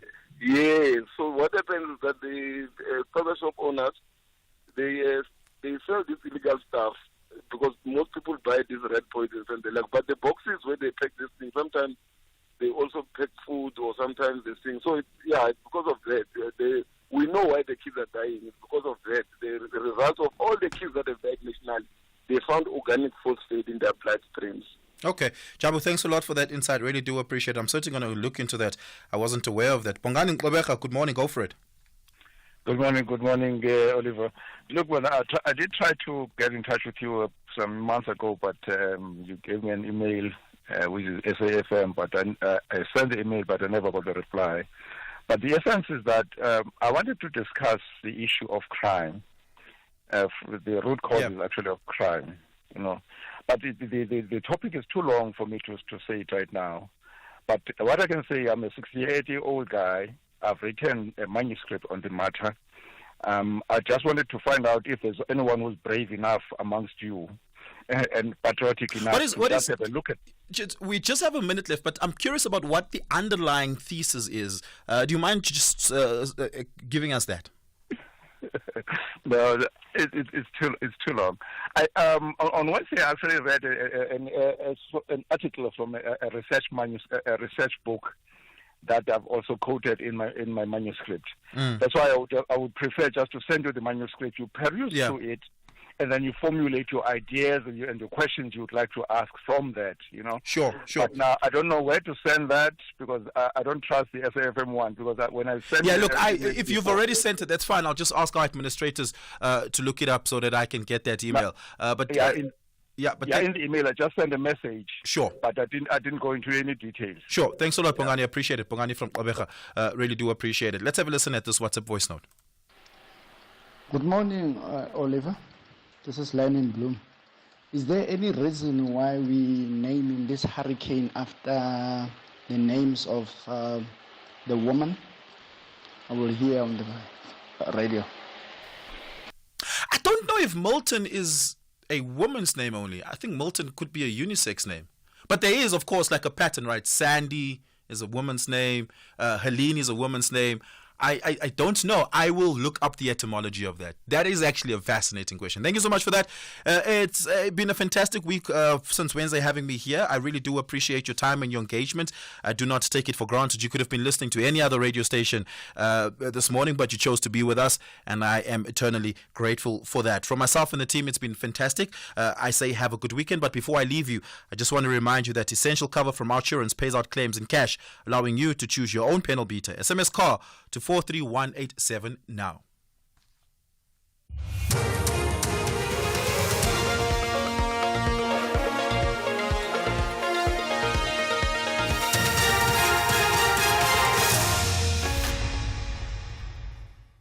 Stories: school children among victims of Into Road crash in KwaZulu-Natal, and Mozambique's preliminary voting results expected tomorrow. Good morning. The KwaZulu-Natal Transport Department has confirmed that school children are among the victims of a collision between a car and a truck on the N2 near Mandeni on the province's north coast. 8 people were killed in the crash, which happened this morning. The truck driver, who's reported to be in a critical condition, has been taken to hospital. Part of the N2 has been closed. A 31-year-old man has been killed in a shootout with police in the Eastern Cape, the police spokesperson. Sipoka Zimawiza says the incident follows a crime intelligence-driven operation after a tip-off on suspects involved in robberies and extortion in the area. Officers received information that the suspects were travelling in a minibus taxi and planned to collect money from businesses. Mawiza says some suspects fled the scene. The Director of Public Prosecutions in Limpopo says it had no prospect of success in the Palapala farm case. It has taken a decision not to prosecute anyone. The complainant, National Commissioner for Correctional Services, Arthur Fraser, had requested police to investigate the conduct of President Cyril Ramaphosa and his head of security. Wally Road. Fraser had accused them of money laundering and corruption. This is in relation to the break-in and theft of about $580,000 at Ramaphosa's Palapala farm in Bela Bela in Limpopo. KwaZulu-Natal accounts for about a quarter of South Africa's children population, but the province has only 2 child psychiatrists in the public sector. This is according to the KwaZulu-Natal Children's Hospital, which has highlighted the importance of access to mental health care for young people. The hospital's trust is seeking to build a special mental health care ward for children. And finally, the National Election Commission in Mozambique is expected to release its first preliminary results tomorrow. The full results are expected after 2 weeks. For the voting process, the Technical Secretariat for Electoral Administration contracted 30,170 staff members. They were distributed across 4,310 polling stations in all 22 districts. Recapping the top story, the KwaZulu-Natal Transport Department has confirmed that school children are among the victims of a collision between a car and a truck on the N2 near Mandeni on the province's north coast. For SAFM News, I am Anne Musa. Your older car can also have Outsurance Essential. It is essentially designed for the needs of older cars. With Outsurance Essential, you get up to 1 million rand liability cover. That means if you cause an accident, the other car you bumped into could be covered for up to 1 million rand. Enjoy this and loads more great benefits at a low price. Get saving with Outsurance Essential for unfinanced cars that are older than 5 years and valued at less than 130,000 rand. SMS CAR to 43187. That's CAR to 43187 today. Licensed insurer and FSP, TCs and information online. SAFM 104 to 107 nationwide. The ring personnel has been summoned to the Jade International Boxing Festival at Tabamshate in Burgersfort this Friday night. WBF Intercontinental Champion Mzansi's Adani Sambu collides with John Chua of Tanzania, while South Africa's Nosiwakase Dube confronts Chimwemwe Banda of Malawi in the International Female Junior Bantamweight bout. Meanwhile, Sfiso Tongane from Limpopo battles it out with KZN's Kanaiseni Mbogazi in the junior lightweight. Prince Ndlovu clashes with Congolese tough rock Blaise Mujinga. Catch more electrifying bouts of the Jade International Boxing Festival this Friday, 11 October at 7 p.m. Live on SABC Sport Channel on DTT Channel 4 and SABC 2 at 10:30 p.m. Also available on SABC Plus. Proudly brought to you by SABC Sport. For the love of the The reality is that 90% of South Africans don't save enough for retirement. This National Seniors Month, why not be part of the 10% who do? Choose an interest rate of up to 11.7% after 60 months with a Nedbank Electronic Optimum Plus account. Anyone 55 and over can open one on the Money app in less than 2 minutes. Go to netbank.co.za for more info. See money differently. Netbank. We're a licensed FSP and registered credit provider. T's and C's apply. Powerball and Powerball Plus is on a roll with a massive 93 million rand in total estimated jackpots this Friday. That's right. Play Powerball for an estimated 42 million rand and Powerball Plus for an estimated 51 million rand today. Buy your tickets now in store on nationallottery.co.za, the mobile app, cell phone banking, or simply dial *120 *7529# for USSD. Panda, Pusha, play. Players must be 18 years old or play responsibly. E2 is a proud operator of the National Lottery. Amatax ladies are looking for high-level mechanisms to stop the dominance of Masandawana ladies, while the queens of Klorkop want to emphasize that they are Banyana Ba style and will want to win in style. This is the Hollywood Bet Super League. Witness the Mzansi Queens of the beautiful game. University of Pretoria Ladies FC versus Mamelodi Sundowns Ladies FC on Saturday, 12th October at 3 p.m. Live on SABC 1 and SABC radio stations. Also available everywhere for everyone, always on SABC Plus and SABCSport.com. Proudly brought to you by SABC Sport. For the love of the game.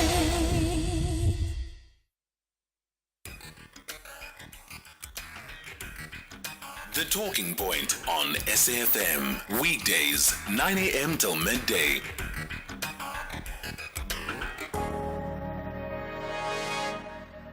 I come back from America, I've won all the awards and I think I'm a star, and I get arrested. And I was sent in detention for 23 days in solitary confinement. I'm sitting in this cell, keep thinking, they can't do this to me, I'm a star. Not in South Africa. I was only released because of massive demonstrations all over the world. When I did Othello again, the policemen detained me and they asked me questions that in page 5, it says here, he takes her hand, you kissed her in the mouth. It says here, they embraced, you kissed her in the mouth. It says here, they look at each other, you kissed her in the mouth, and suddenly something struck me, Vice Chancellor, the policeman has read the play. That is the power of the arts, the power of words, the power of our contact and talking to each other. From there on, I have served my life to try and redress the wrongs of the past. I've spent my life accepting the diversity, and to come back one time with Sarchi Botha said to me, I'd like for you to do a play in Afrikaans. We then she translated actually Driving Miss Daisy, the famous movie, into Afrikaans. So we opened the stake with Sandra Prince at Artklub in Potchefstroom nogal, in a gymnasium saal, with chairs about nearly 500, and there's a huge kerfuffle in the front, and I think, what's going on? Maybe these Boers have come to lynch me at last. And actually they were bringing in more chairs. 9:30 a.m., we had 525 silver grade brigade all the way to the back. And at the end of the performance, this wonderful Danny with a 56 double D cup, like my mom, says to me, "Oh, Jerike, jou loopbaan so lekker gevolg. Jy is 'n heerlike iemand en jou acteur, jy's goed. Can I shake your hands?" I said, "Yes." And she said, "Nee man, gee me sommer 'n drukkie." And she pulled me. My father wanted his money back for sending me to school, and he wanted it in rands and cents. And I gave him as much as I could, and I kept asking, "How far am I now?" He said, "You are still breathing." And I've got 8 children, and I told them exactly the same story, except my currency is different. As long as they can make something of themselves and make a valuable contribution to the advancement of humanity in the society, they've paid me back. Beautiful. Beautiful. Happy Friday, everybody. That's Dr. John Gani, a renowned South African actor, author, director, and playwright. I like the part at the end where he says, I've got 8 children. As long as they play a valuable role in society, then they have paid me back. I've done right by raising them right. It's time for the talking point. It's Friday, the 11th of October, 2024. We are SFM leading the conversation that moves you. Studio numbers, whenever you want to join in on that conversation, 086 000 2032, 086 000 2032. The SMS line 41391. That's 41391. That comes to you at 150. The WhatsApp line 061 410 4107. That's 061 410 4107. We are on X. We are at SFM Radio, and please hashtag SFM Talking Point when you talk to us. So coming up on the program today, it's you between now and 10 with you telling us what is on. Udlan Zelma Amagwinya ngalesikhathi nami ngilambile. Oh, okay. That's Zelma Tribi, technical producer, looking like she's having fat cakes while we're all hungry here, and we all haven't had breakfast. It's fine. Between now and 10 o'clock, we open the lines for you to hear what is on your mind. You know, what are the things that are plaguing your mind? What are the kind of things that you are thinking about? You can call us on 086 000 2032, 086 000 2032. Between 10 and 11, this week, public health stakeholders across the country are encouraging ordinary South Africans to choose healthier food options, Selma, healthier food options, and live a more active lifestyle. The government has partnered with various public health organizations to emphasize the importance of educating the public on nutrition and safe food handling in an effort to combat malnutrition as well as illnesses. One of the key concerns around building a healthier lifestyle is cost. Another concern is whether households are food secure and the accessibility of food that is safe enough to consume. This year's edition has been overshadowed by several incidents of food poisoning that have occurred among young people and children, which have resulted, unfortunately, in deaths. How can we make nutritious food available in our homes, in our workplaces, in our schools? How can we help South Africans from all walks of life enjoy a healthier lifestyle? So to help us unpack this and start the journey to affordable I don't know why I'm being stopped, but anyway, to affordable access to nutritious food, we're going to be joined by Belinda Magafula, the Director for Environmental Health at the National Department of Health, and Maria van der Merwe, a registered dietitian and President of the Association for Dietetics in South Africa, and also Professor Tesha van Zyl, Nutrition Society of South Africa Council member and professor at the Northwest University, specializing in dietary assessment, dietary intake, and cardiovascular disease in adults, food service management. And we may be joined by UNICEF at this point. We're waiting to hear whether they confirm or not. So we wind down. You won't believe who's on the wind down today. Hi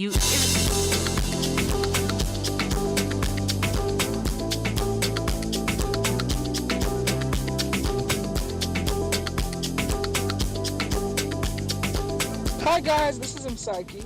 I'm so excited to be hanging out with KG Mogeti this Friday at 11 o'clock on SAFM. We're going to be talking about 10 years in the music industry for me, and play some music and talk about life, and I have a really special announcement to make. Tune into SAFM 104 to 107 nationwide.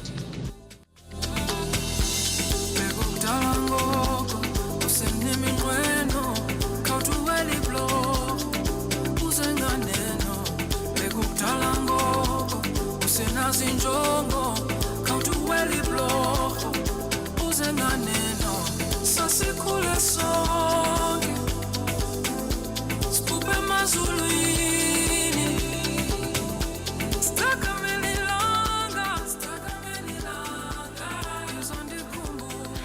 you just landed from Mars and you don't know who that is, it's Msaki, who will be my guest on the Friday wind down.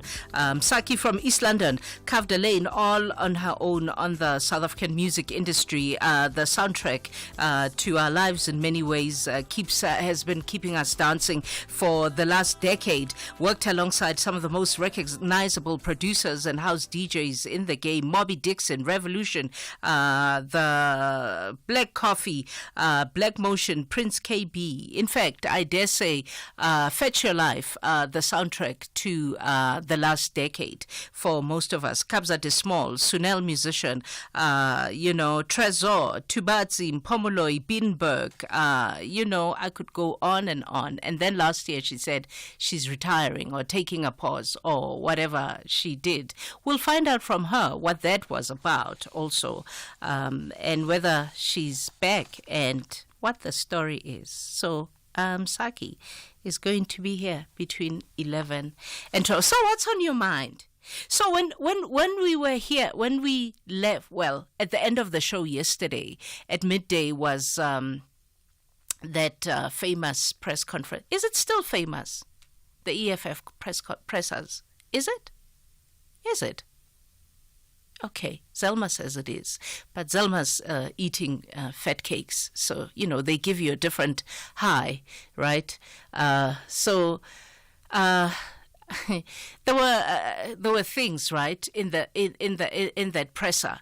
It's how he also sort of watered down the comments that he made on Clement Manyatela's show on the SABC, where he talked about Naledi Pandor, because he made a scathing attack against Naledi Pandor. So he said he was, a political comment, and he watered it down. He didn't even want to say the word. If you notice, he didn't even want to say the word VBS when he responded.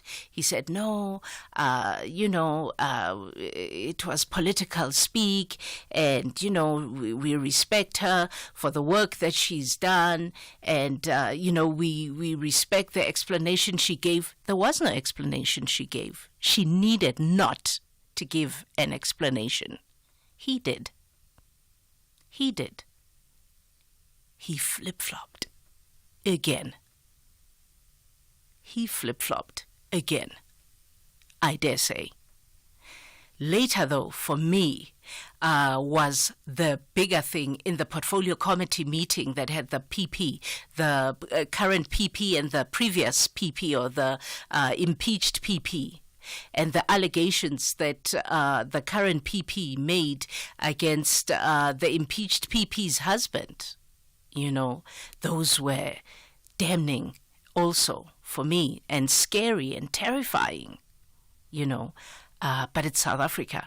In a 24-hour period, so much happens. So it could be nice to hear your take, because, it's not the first time that, I remember hearing of the husband of, I know that he's in politics himself. He's a member of the MK party, the husband of the impeached PP. He, remember, was talked about as having had a meeting with the late Tina Jumat Peterson at the airport, and having recorded a conversation at the airport, allegedly, right? So it's terrifying. Those kind of things, that people will make that allegation that somebody called and said, we know your 2 children, allegedly. It's terrifying. So I want to hear what's on your mind. 086 000 2032, 086 000 2032, 086 000 2032. We'll be back with your calls. While Zelma has a fat cake, I will have a banana. Catch the Tastemaster Junior this Tuesday evening at 7 on SABC2. With only 5 contestants left in the competition, the heat is on. This week, they must prepare a family feast with the help of a sous chef who also happens to be their parent. It's a big challenge, but the reward is even bigger. That's the Tastemaster Junior this Tuesday evening at 7. Repeat Wednesdays at 1 and Sundays at 4 p.m. Only on SABC2.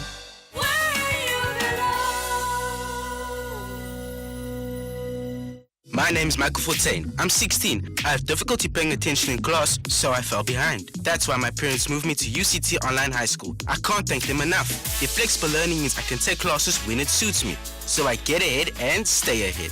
Visit uctonlinehighschool.com to learn more. Applications close 29 November 2024. TUT Matasanta ladies are hungry for victory to climb up the ladder, but Royal AM have an incredible game plan to triumph and keep their top half position. This is the Hollywood Bet Super League. Witness them dancing queens of the beautiful game. TUT Matasanta Ladies FC versus Royal AM Ladies on Saturday, 12 October at 11:30 a.m. Live on SABC Sport on DTT Channel 4. Also available everywhere for everyone, always on SABC Plus and SABCSport.com. Proudly brought to you by SABC Sport. For the love of the game. Call us on 086 000 2032. 922 086 000 2032 086 000 2032. Gift in the Eastern Cape. You want to talk that clash of the public protectors in Parliament. I saw that tense moment. Good morning, Gift. Good morning, and good morning to your viewers. Look, I think, because this is what was my worst fears when the husband of the former public protector, who's, by the way, now a member of EFF in Parliament, was sworn in as the member of Parliament of MK Party or Zuma Party, that there's going to be a conflict of interest when dealing with these issues affecting his wife, who's a former public protector. And my fears were paraded yesterday, looking at that conduct. But the worst part, KG, was the threats made to the CEO of the Office of the Public Protector. And I think if that is true, that is terrifying. That is completely terrifying. No, did you listen to the current public protector when she was reading the SMS? So it means it's true. And I think law enforcement agencies must come up and deal with this issue once and for all, because we are living in a country where there's a serious crime. People are being killed. When people receive threats, they get killed at the end of the day. And when these kinds of threats are made by people who sit in Parliament, who are supposed to be lawmakers, then it means there's something serious about us. And I think this must be taken to task. In fact, that man must be taken to task. Yeah. No, it's not a serious note, really. Threatening kids, saying, I know your kids, where they study, their route. No, it can't be. It can't be. Yeah, no, that for me was a source of great worry, actually. And I remember thinking about, the purported meeting that he's alleged to have had with the now late former Minister Tina Jumaat-Peterson. And the recordings. The recordings. My mind went straight back there, and I'm just terrified. It's terrifying to live in a time like that. I think the Ethics Committee in Parliament must also look at this issue very seriously, because these are things that makes some of these institutions or some of our own institutions not be credible or lacks credibility, because South Africans are watching in disdain when these kinds of lawmakers behave in this kind of fashion. They behave thuggish, or they behave like thugs. Yeah, because they are our lawmakers, they are the people we should revere the most, But on a last note on this issue, I think there's been a manner that in this seventh administration, in the manner that some of the members of Parliament have been chosen by their political parties. I mean, look at this issue of Zuma Party, that there were people who were on the list. they sworn in Parliament, and immediately, after some time, they were given letters that they are expelled, they are going to be removed from Parliament, and to allocate some of these thugs, some of them who are in court already, to be members of Parliament. And I think this is something that I think need to be looked at seriously, that how dare that there are people who are going to court every time, but they are sworn in as members of Parliament. Well, we hear you. Thank you, Gift. Have a great weekend. Let's hope for a quieter weekend. Thanks, Gift. Sure. Thank you. Sbu in Newcastle. Hi, Sbu. Good morning, KG. Yeah, I would advise Gift to keep to his own ANC things and not worry about MK. That's just by the way. Yes. KG. Yes. How are you this morning? I'm okay. Good. KG, this issue of Mthunzi Mhaga, yes, the NPA spokesperson, I think. Yes. The fact that the NPA doesn't want to prosecute the president on this issue, the credibility of the NPA, as far as I'm concerned, goes to zero. Mm-hmm. You tell me just one question that Julius Malema actually asked in one of his podcasts. He says, nobody is allowed to trade in any other currency except the South African currency, which is the rand. Mm-hmm. Now, can they just answer that question only, just to allay our fears about the lack of integrity that's there in the NPA? Mm-hmm.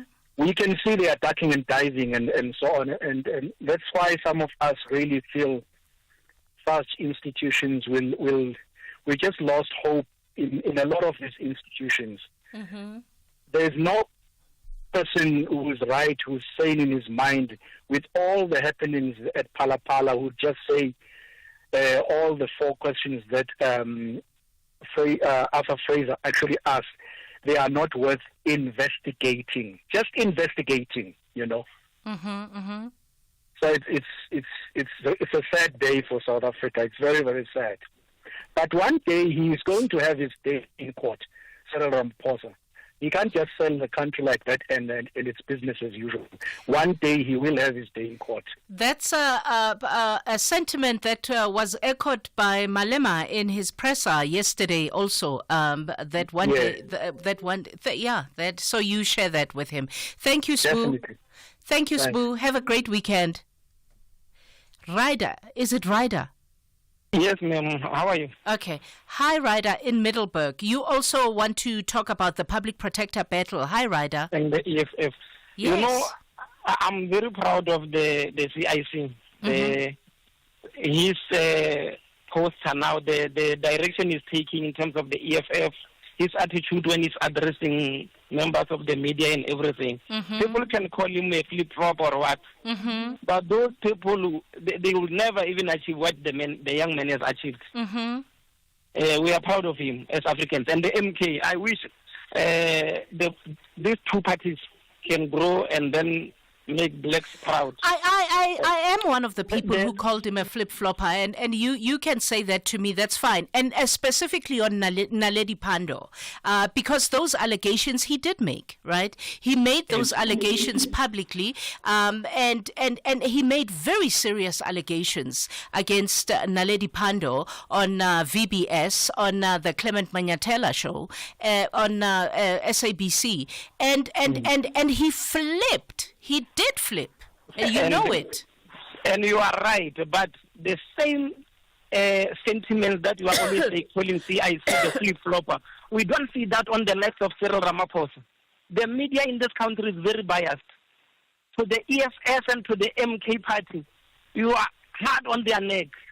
But come to this ANC captured faction of Cyril Ramaphosa. Let me ask you to pause, ne? Let me ask you to pause so you don't think I'm cutting you, so that you finish your trail of thought properly, because I have to go to news headlines. So please pause, and then you can finish your thoughts after the news headlines. It's 9:30, and Musa is standing by. Good morning. Thanks, KG. In the headlines, the funeral of one of the 18 people gunned down in Ngobazana village in Lusikisiki is underway. 21-year-old Ruth King is one of the victims of the mass murders last month. The KwaZulu-Natal Transport Department has confirmed school children are among the victims of a collision between a car and a truck on the N2 near Mandeni on the province's north coast. 8 people were killed in the crash which happened this morning. And members of the ANC Youth League have started together in the Johannesburg CBD ahead of their march to the Johannesburg Stock Exchange in Sandton. The aim of the Economic Freedom March is to address the ongoing economic disparities. I'll have details on these and other stories at 10. Hashtag SAFM Talking Point. Welcome back to the open line on 086 000 2032, 086 000 2032, or the WhatsApp line 0614104107. Ryder was on the line in Middleburg. Hi, Ryder. Yes, ma'am. Yeah, sorry about that. You know, Cyril went and promised the people of Alexander 2 million houses. Yes, I'm listening. But later, the same ANC changed it that no, it was not 2 million houses. You guys were not hard on their neck calling them Philip Floppers. There is a law. I love how you say Philip Floppers. Go on. Floppers, yeah. Yes. But what I like, love them or hate them, Malema and Jacob Zuma, they are here for black people. We can't have a country where by the minority are controlling all the resources. They are controlling the media. They are controlling everything. And blacks are just given jobs, and we are made to fight for small things like, and then we are supposed to fight with Zimbabweans and Mozambicans. While the white bosses who are controlling the means of production are enjoying the big pie, we must fight for crumbs. No, we are very matured on that. We are not even going to take that. Okay. Those who want to fight for, we don't even have borders, by the way. There are no borders. So when you say, like, the government is failing in all fronts, so the media must use the same. But we know you guys, you are producers and whatever. They are the ones that are paying your salaries. Your bosses, they tell you which direction to take in terms. Hey, Batung. Hey, Batung. Lewu doesn't pay me. Lewu can afford me. Lewu, can you afford me? If you had, he can't afford himself. Ntlantla Pteles. Hi, Ntlantla. Ntlantla. Hi. Yes, KJ, how are you? Hi. Why does your line sound like he's shaking, Joe? Go on, Ntlantla. Thanks, KJ. Hi, morning. Good morning. It's very, very interesting in South Africa that when people in Parliament would represent the interest of the South Africans, and there are those who say there is a conflict of interest. Of course, there is a conflict of interest because they are conflicted as they represent the majority of the South Africans who have been marginalized. It's a conflict of interest.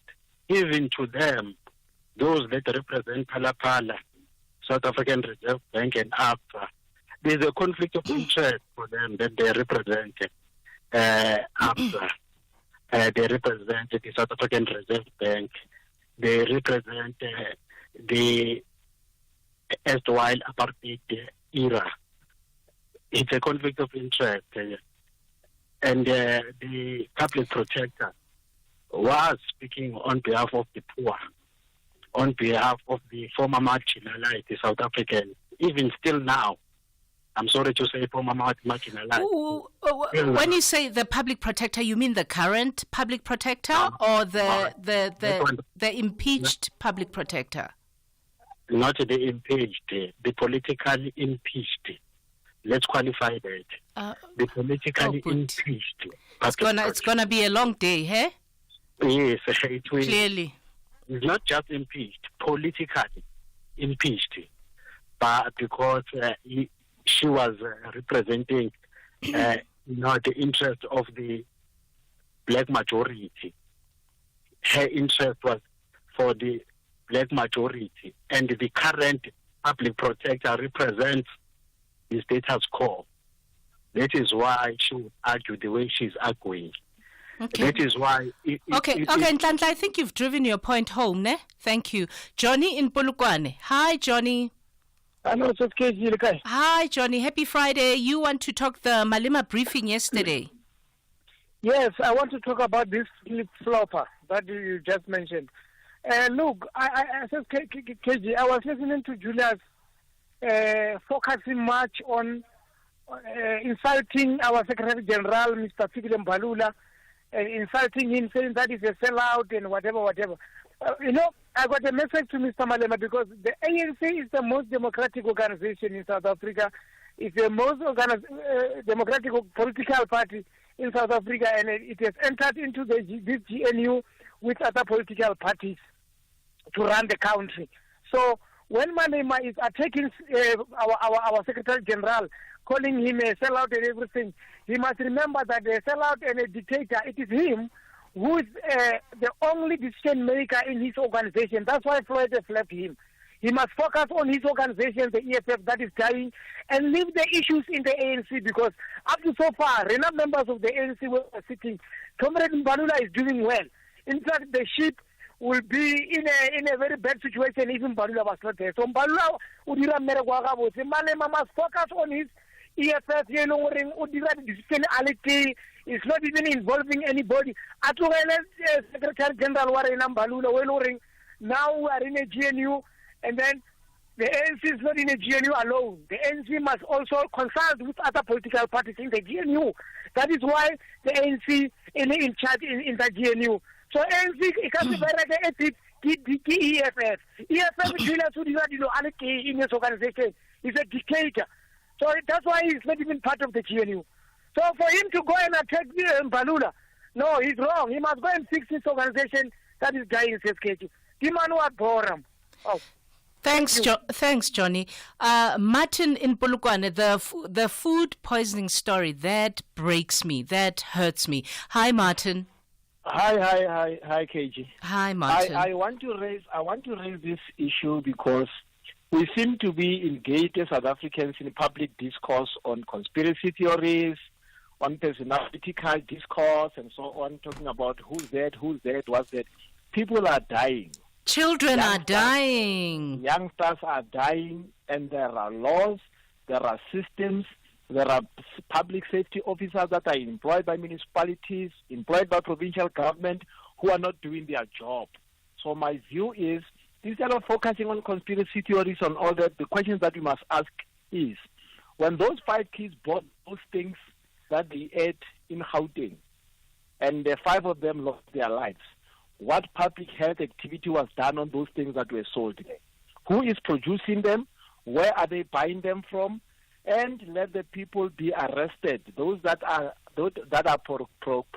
producing particularly, and those that are warehousing and are selling. It is important that we need to deal with this instead of dealing with, hey, government is doing this, government, there are laws. But Martin, I'm very disappointed, though, in what the minister in the presidency said in her address yesterday about the very same issue, because, she took it almost to issues of discernment on the children, that, the responsibility has to be on those who purchase to decide to buy what's right for them. They are children.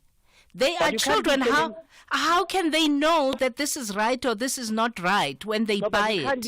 You can't be selling KG poison disguised as food, as snacks. To kids. And you are saying that children should not see the disguised poison. Children should be able to see the disguised poison. Where are our food safety officers in municipalities? Where are our food safety officers in the provincial government? And some of these food we know. Some of them, they don't have names, they don't have brands. They have no labels. Exactly. And we are saying that children must be able to sniff whether this food in this package does not have poison or not. That is irresponsible. But I'm saying people must be held severally liable and personally liable. Yeah. Thanks, Martin, for such a sound call. Thank you. It's so sad that so many children are dying, at the hands of these poisoned food items. We'll come back with you, Pesi Komatlosana Mawande in the Eastern Cape, Pro in Parktown. I can't see that name. I don't want to mispronounce it. 9:40. We'll be back in a short while. This summer, we have extra large offers on Ford Ranger XL, XLT and Wildtrak from only 481,900 for a Ranger XL single cab 4x2. It's the extra large Ranger offer from only 481,900. Visit your nearest participating Ford dealer. Optional service plan included. While stocks last. T&Cs apply. Congo Brazzaville wants to ensure that AFCON bronze medalist South Africa gets nothing during their visit to Brazzaville. However, Southern Africans Bafana Bafana want to represent the region well by collecting maximum points. This is the Total Energies AFCON 2025 qualifier. Experience the exciting journey to Morocco. Congo Brazzaville versus South Africa on Tuesday, 15 October at 6 p.m. Live on SABC3 and SABC radio stations. Also available everywhere for everyone. Always on SABC Plus and SABCSport.com. Proudly brought to you by SABC Sport. For the love of the game. You are listening to KG Mwekezi on SAFM. And this workman was leaving the factory after a day's work. And he's pushing a wheelbarrow out of the factory. Inside the wheelbarrow, there's a very small package. He's stopped by a security guard. The security guard says, "What have you got in your wheelbarrow?" He says, "Well, I've got a small box." The security guard says, "I can see it's a small box. What have you got in it?" He says, "Well, you know the sawdust that's on the floor at the end of a working day? Well, it's swept up and it's thrown away. Well, I needed some, so I put it in a box and I'm going to take it home." The security guard says, "Open your box." He opens the box, sawdust. He says, "Out you go." Second day, same thing. Third day, same thing. Fourth day, same thing. Fifth day, he's pushing out his wheelbarrow. Inside the wheelbarrow, there's a small box. It's the same security guard. The guard says, "It's you again.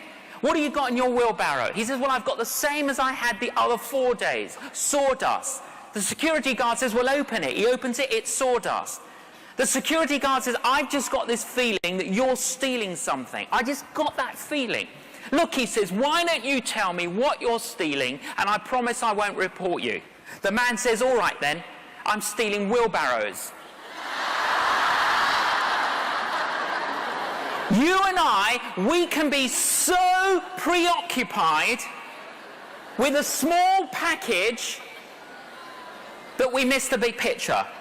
There was Isn't that the truth, Pastor J. John, that we can be so preoccupied with the small thing that we end up missing the big picture? Pastor J. John is a British evangelist. Pesi Komatlosan, you were treated badly at Baragwanath Hospital. Hi, Pesi.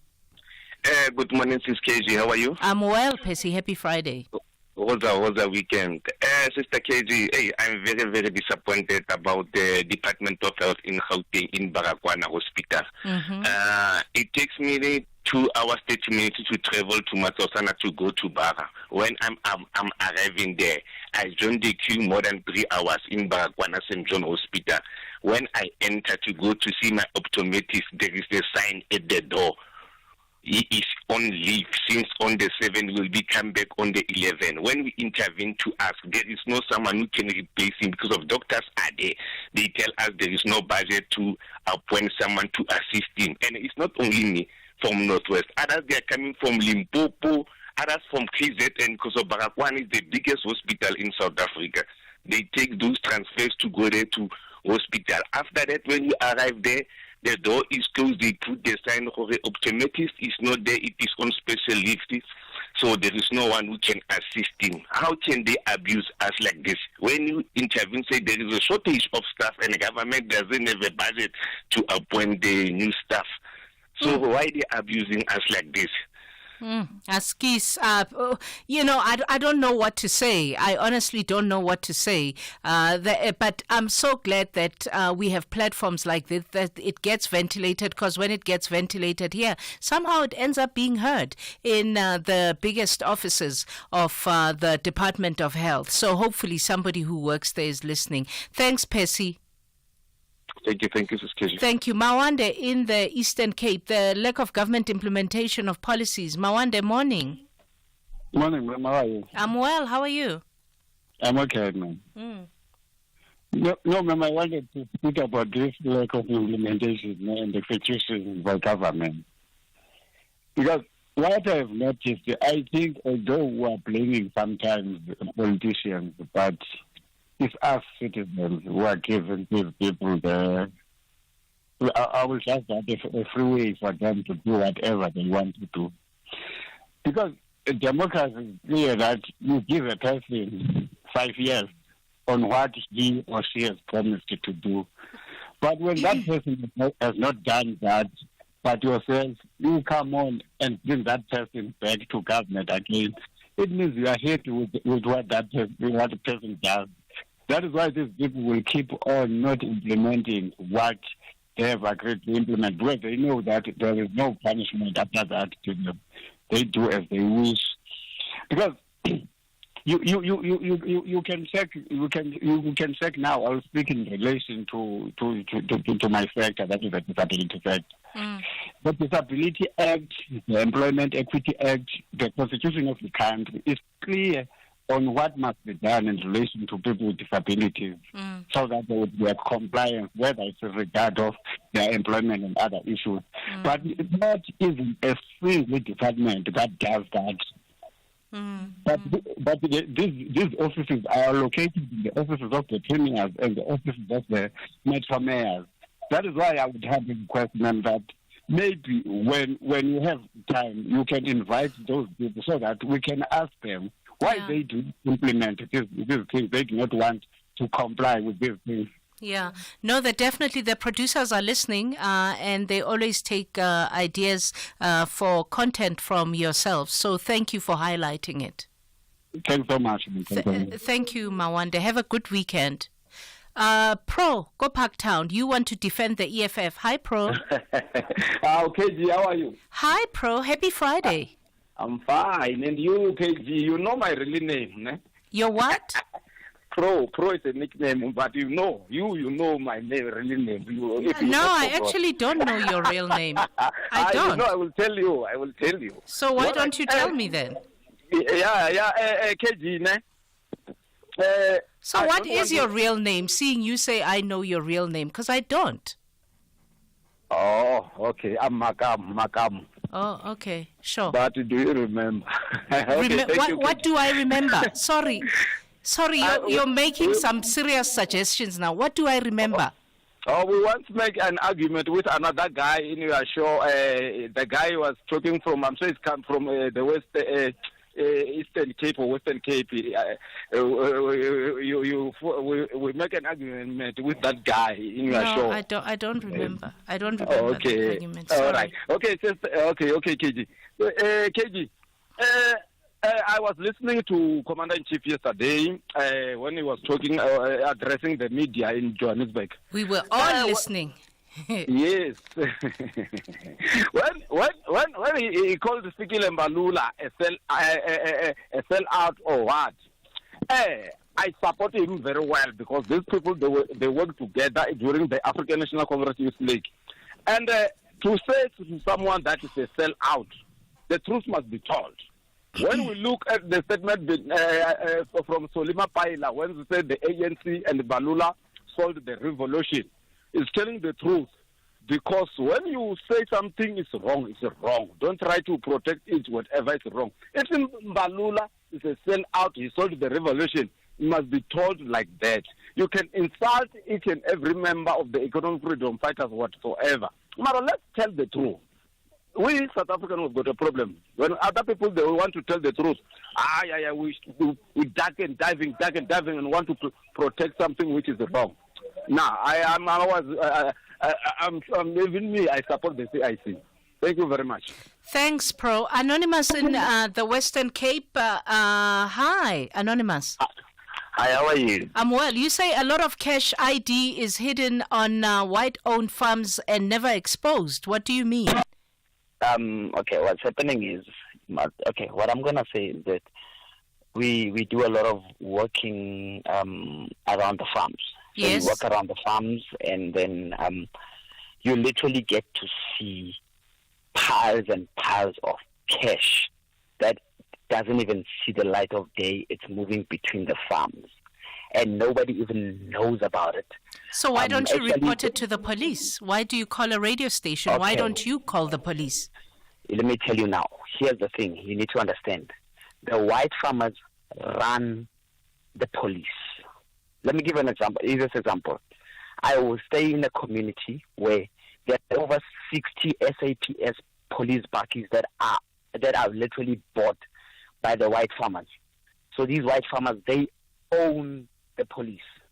There's people that will come and complain, and those white farmers will never see a jail cell. You will see the person go in, and in the morning, it's done and dusted.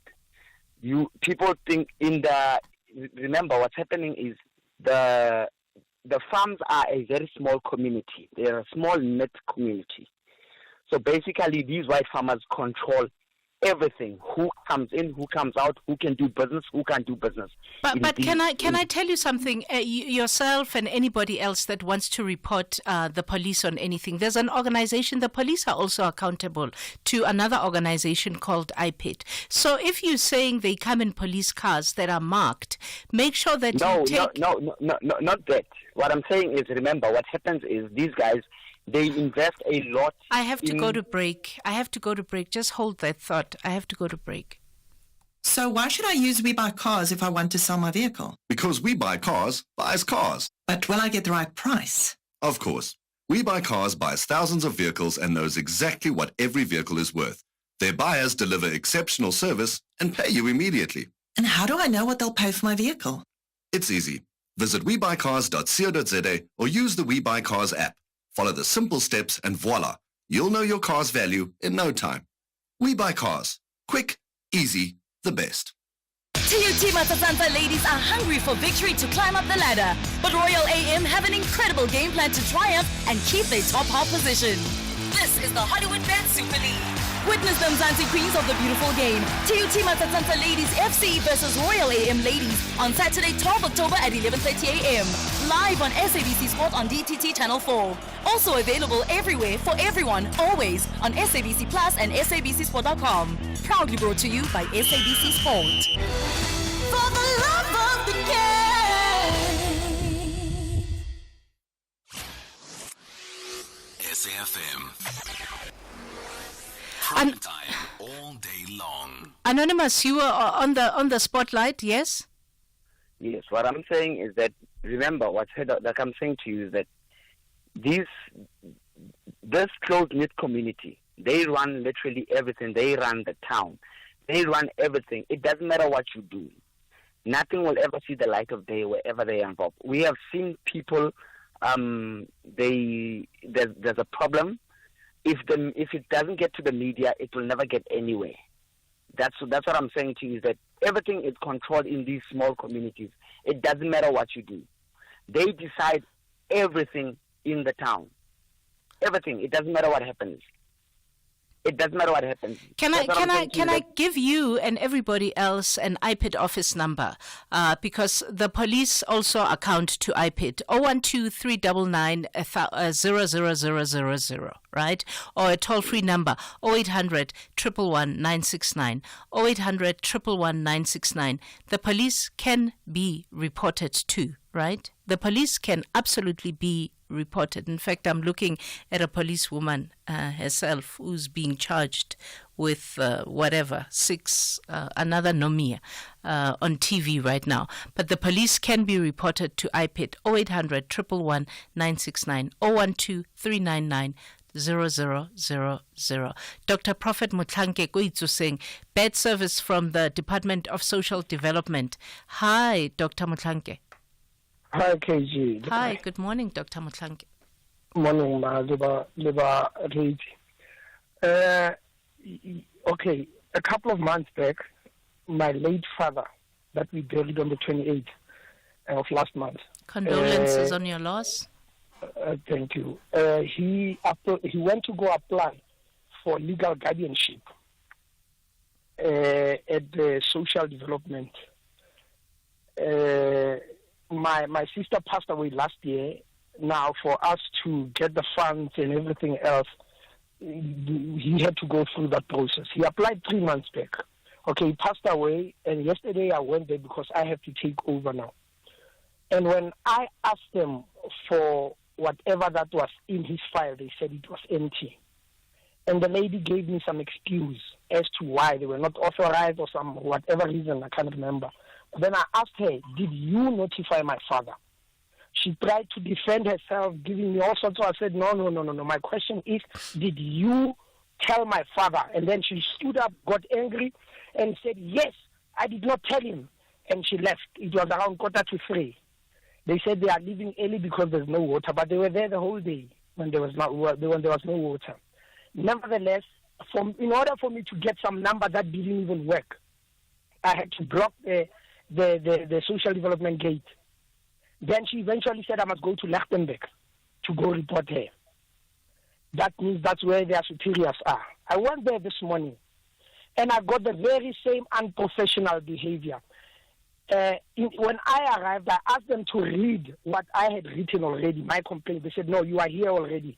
They forced me to speak. I spoke. After I spoke, in fact, I was not even done. They interrupted me with a question, and from that question, it was another question, and we were deviating. Eventually, they were trying to defend and justify the lady's actions, and I said, you cannot be in her mind. You don't know what happened there.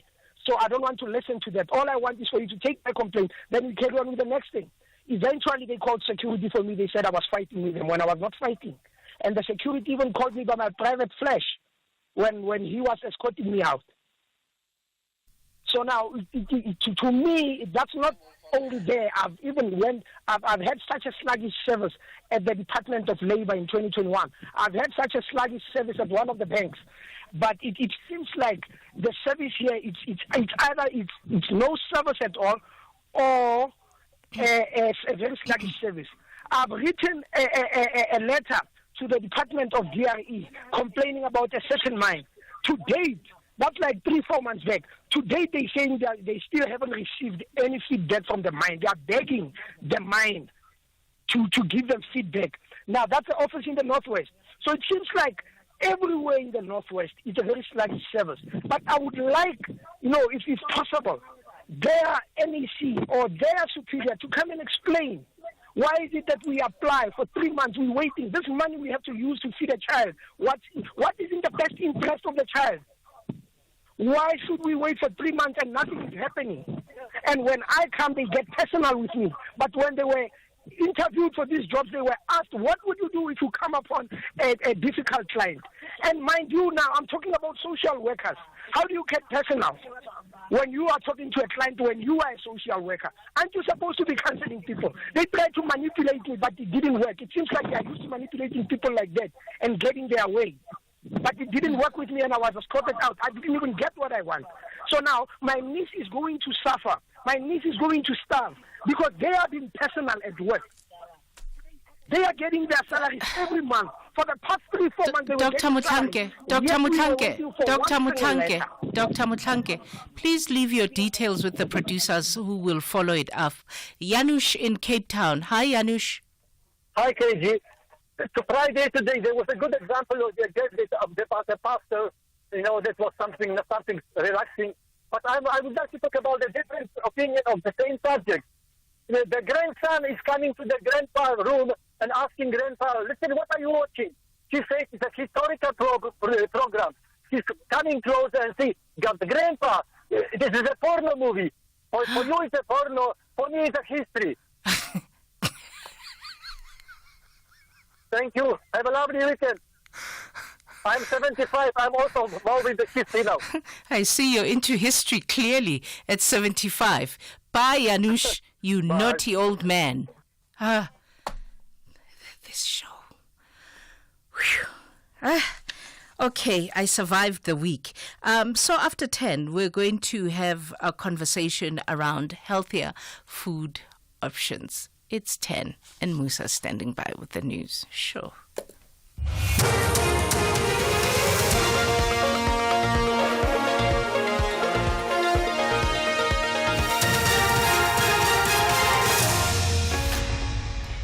In our top stories, funeral of one of the 18 people gunned down in Ngobazana underway, and school children among the victims of N2 road crash in KwaZulu-Natal. Good morning. The funeral of one of the 18 people gunned down in Ngobazana village in Lusikisiki is underway.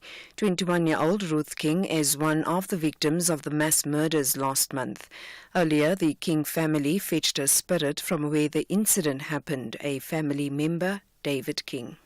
We have come here to this homestead to come. The father and the mother believe that they must come and fetch the spirit of their child. So that's exactly what we've come to do now. Yeah, and then we will proceed to the home. And for now, we are very broken. We are very hurt because now it has come to reality that we have lost Ruth. All along it's been like a dream, but now we are facing the reality that we have lost Ruth. The KwaZulu-Natal Transport Department has confirmed school children are among the victims of a collision between a car and a truck on the N2 near Mendeni on the province's north coast. 8 people were killed in the crash, which happened this morning. The truck driver, was reported to be in a critical condition, has been taken to hospital. Part of the N2 has been closed. Ntutuko Nwane says he has lost 3 siblings in the crash. It was this morning, I think around about 6 a.m. when I received a call. I was told to rush to Mandeni because there has been an accident and that the children were injured. When I got here, we found that they have died. The Director of Public Prosecutions in Limpopo says it had no prospect of success in the Palapala farm case. It has taken a decision not to prosecute anyone. The complainant, National Commissioner for Correctional Services Arthur Fraser, had requested police to investigate the conduct of President Cyril Ramaphosa and his head of security. Fraser had accused them of money laundering and corruption. This is in relation to the break-in and theft of about $580,000 US at Ramaphosa's Palapala farm in Limpopo. The Director of Public Prosecutions in Limpopo, Ivy Tenga, says they took the decision not to prosecute after carefully assessing available evidence. National Prosecuting Authority spokesperson Mtunzi Maga. This is a decision that follows a comprehensive investigation process that was conducted by the Directorate of Priority Crimes Investigation following a complaint laid by Mr. Arthur Fraser with the South African Police Service. The criminal complaint was registered against the President of the Republic of South Africa, Mr. Matamela Cyril Ramaphosa. The decision not to prosecute was taken by the DPP after a careful assessment of all available evidence presented to the prosecutors by the DPCI. She concluded that there is no reasonable prospect of a successful prosecution based on evidence contained in the police docket. Members of the ANC Youth League have started to gather in the Johannesburg CBD ahead of their march to the Johannesburg Stock Exchange in Sandton. The aim of the Economic Freedom March is to address the ongoing economic disparities. They include the high unemployment rate, deepening inequality, and the ailing economy. The League's Gauteng convener Tsako Mokgobe says they will intensify their action if their demands are not met. We're going to intensify on everything. Capital and those in the private sector, they're very arrogant and they forget that we are the consumers of whatever they're delivering. And as they continue to be arrogant, we'll continue to disrupt their status quo and ensure that young people show their anger and frustration towards them. But we're not saying that ANC leaders in government must be comfortable because they hold political power to enable an environment to create job opportunities. And finally, Spanish scientists say they've proof that long supposed remains of Christopher Columbus held in Seville Cathedral are those of the explorer who had opened the Americas to European conquest. Forensic researchers say new DNA technology proves this beyond doubt. The BBC's James Reid reports. The voyages of Christopher Columbus didn't end with his death in Spain in 1506. At his wish, his remains were taken to be reburied on the Caribbean island of Hispaniola. They were later moved to Cuba and then, in 1898, back to Spain. These transfers over the centuries raised doubts about whether the bones in his tomb in Seville are genuine. Now Spanish scientists say they've settled the case by matching DNA from the tomb to the remains of Columbus's son and brother. They also say they've resolved the question of his origin, a discovery to be revealed in a documentary. Recapping the top story, the funeral of one of the 18 people gunned down in Ngobozana village in Lusikisiki is underway. In Katula in the Eastern Cape, 21-year-old Ruth King is one of the victims of the mass murders last month. For SAFM News, I am Anne Musa. SAFM 104 to 107 nationwide. Is alcohol affecting your work? Is alcohol affecting your family? Is alcohol affecting your relationships? Visit aasouthafrica.org.za or call 086 143 5722. With Alcoholics Anonymous, you need never stand alone again. This is a SABC supported initiative. Fizzy drinks and fruit juices are making our kids sick. Sugar is dumped into their bodies with every sip, leading to obesity, heart disease, and diabetes as they get older. We need to protect our kids from all sugary drinks. Demand a stronger health promotion levy now. Sign the petition on healer.org. That's HEALA.org. Amatax ladies are looking for high-level mechanisms to stop the dominance of Masandawana ladies, while the queens of Klorkop want to emphasize that they are Banyana Bas style and will want to win in style. This is the Hollywood Bet Super League. Witness the Mzansi Queens of the beautiful game. University of Pretoria Ladies FC versus Mamelodi Sundowns Ladies FC on Saturday, 12 October at 3 p.m. Live on SABC 1 and SABC radio stations. Also available everywhere for everyone, always on SABC Plus and SABCSport.com. Proudly brought to you by SABC Sport. For the love of the game.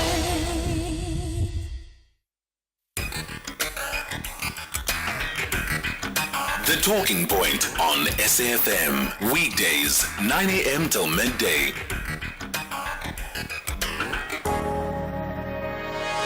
Good morning, KG and SAFM listeners. KG, I was surprised to hear Malema uttering one good word about President Cyril Ramaphosa, because I never thought that day will come when he will say something good about him. But now I see he is now on Motsepe. I wonder, because Ramaphosa and Motsepe are related. Why now with Motsepe? Because Motsepe is his money. Thank you, Lucy.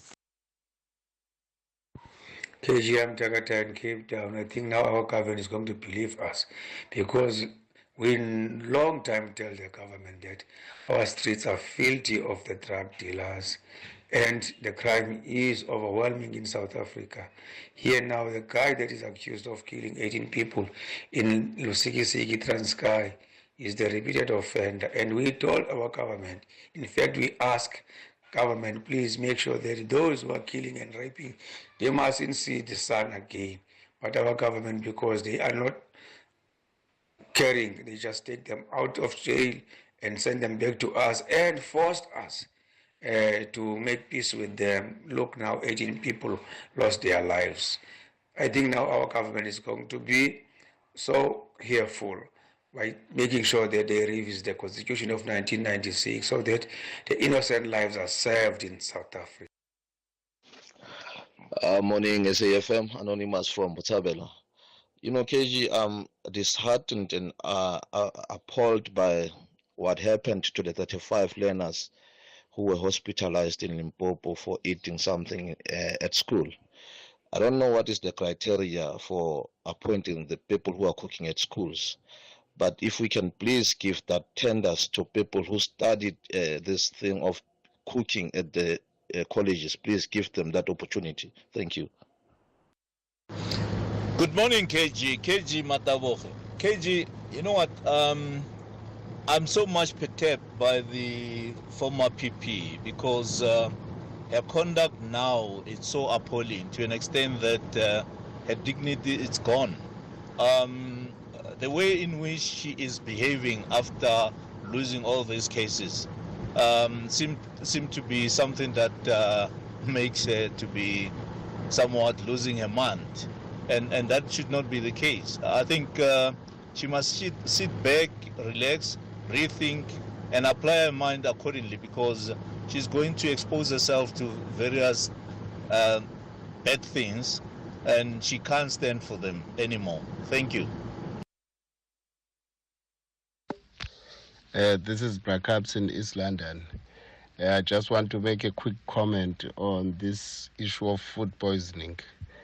And I'm at the point now where I feel like the government is a willing participant in this demise of the nation, because these people seem to be reactionary, and even though this issue has been going on for quite some time, take for an example, if there's an issue of inspectors, they have the ability to train the people in townships who can go to 3-4 weeks training of safety, food safety, and so on. And these people can be contracted in a yearly basis in order to ensure that they will not have this baggage of fear of paying pensions. Just contract people for a year and give them work to go and inspect these bazaars. That's it. A very good morning to the SAFM family. Yes, I am the general here from the Nketona local municipality. You know, people around here have been applying for indigency assistance from as far back as 2018 in the Nketona local municipality, where applications must be accommodated with or your latest ESCOM electricity receipt or slip. But to date, we don't get the free basic electricity anymore. Could you maybe assist in finding out for us, as we've been taking, you know, a jigsaw puzzle whenever we are trying to find out, or was that meant for a certain section of the society? The general here in Nketona, calling from Rights. Thank you. Hello to the SAFM crew. Man, you know what? I think Sabu must first educate himself before he comes onto the soapbox and talks. You can trade in any currency you want to. I have a film company, and clients pay me in dollars, rands, rubles, whatever they want to pay me in. If I get an international client, what is he going to pay me in? Zimbabwean dollars? No. If he's from America, he pays me in dollars. If he's from the UK, he pays me in pounds. So Sabu, educate yourself, buddy. You're really lost. You've got no clue. Thanks, guys, for your WhatsApps. Keep them coming. 06141041041, 06141041041, 086 0002032. We're in hour 2 of the Talking Point. Thank God hour 1 is over. We're going to have a conversation about National Health Week, Eating Right for a Better Life. This week, public health stakeholders across the country are encouraging ordinary South Africans to choose healthier food options and live a more active lifestyle. The government has partnered with various public health organizations to emphasize the importance of educating the public on nutrition and safe food options and safe food handling in an effort to combat malnutrition as well as illnesses. One of the key concerns around building a healthier lifestyle is cost. Another concern is whether households are food secure and the accessibility of food that is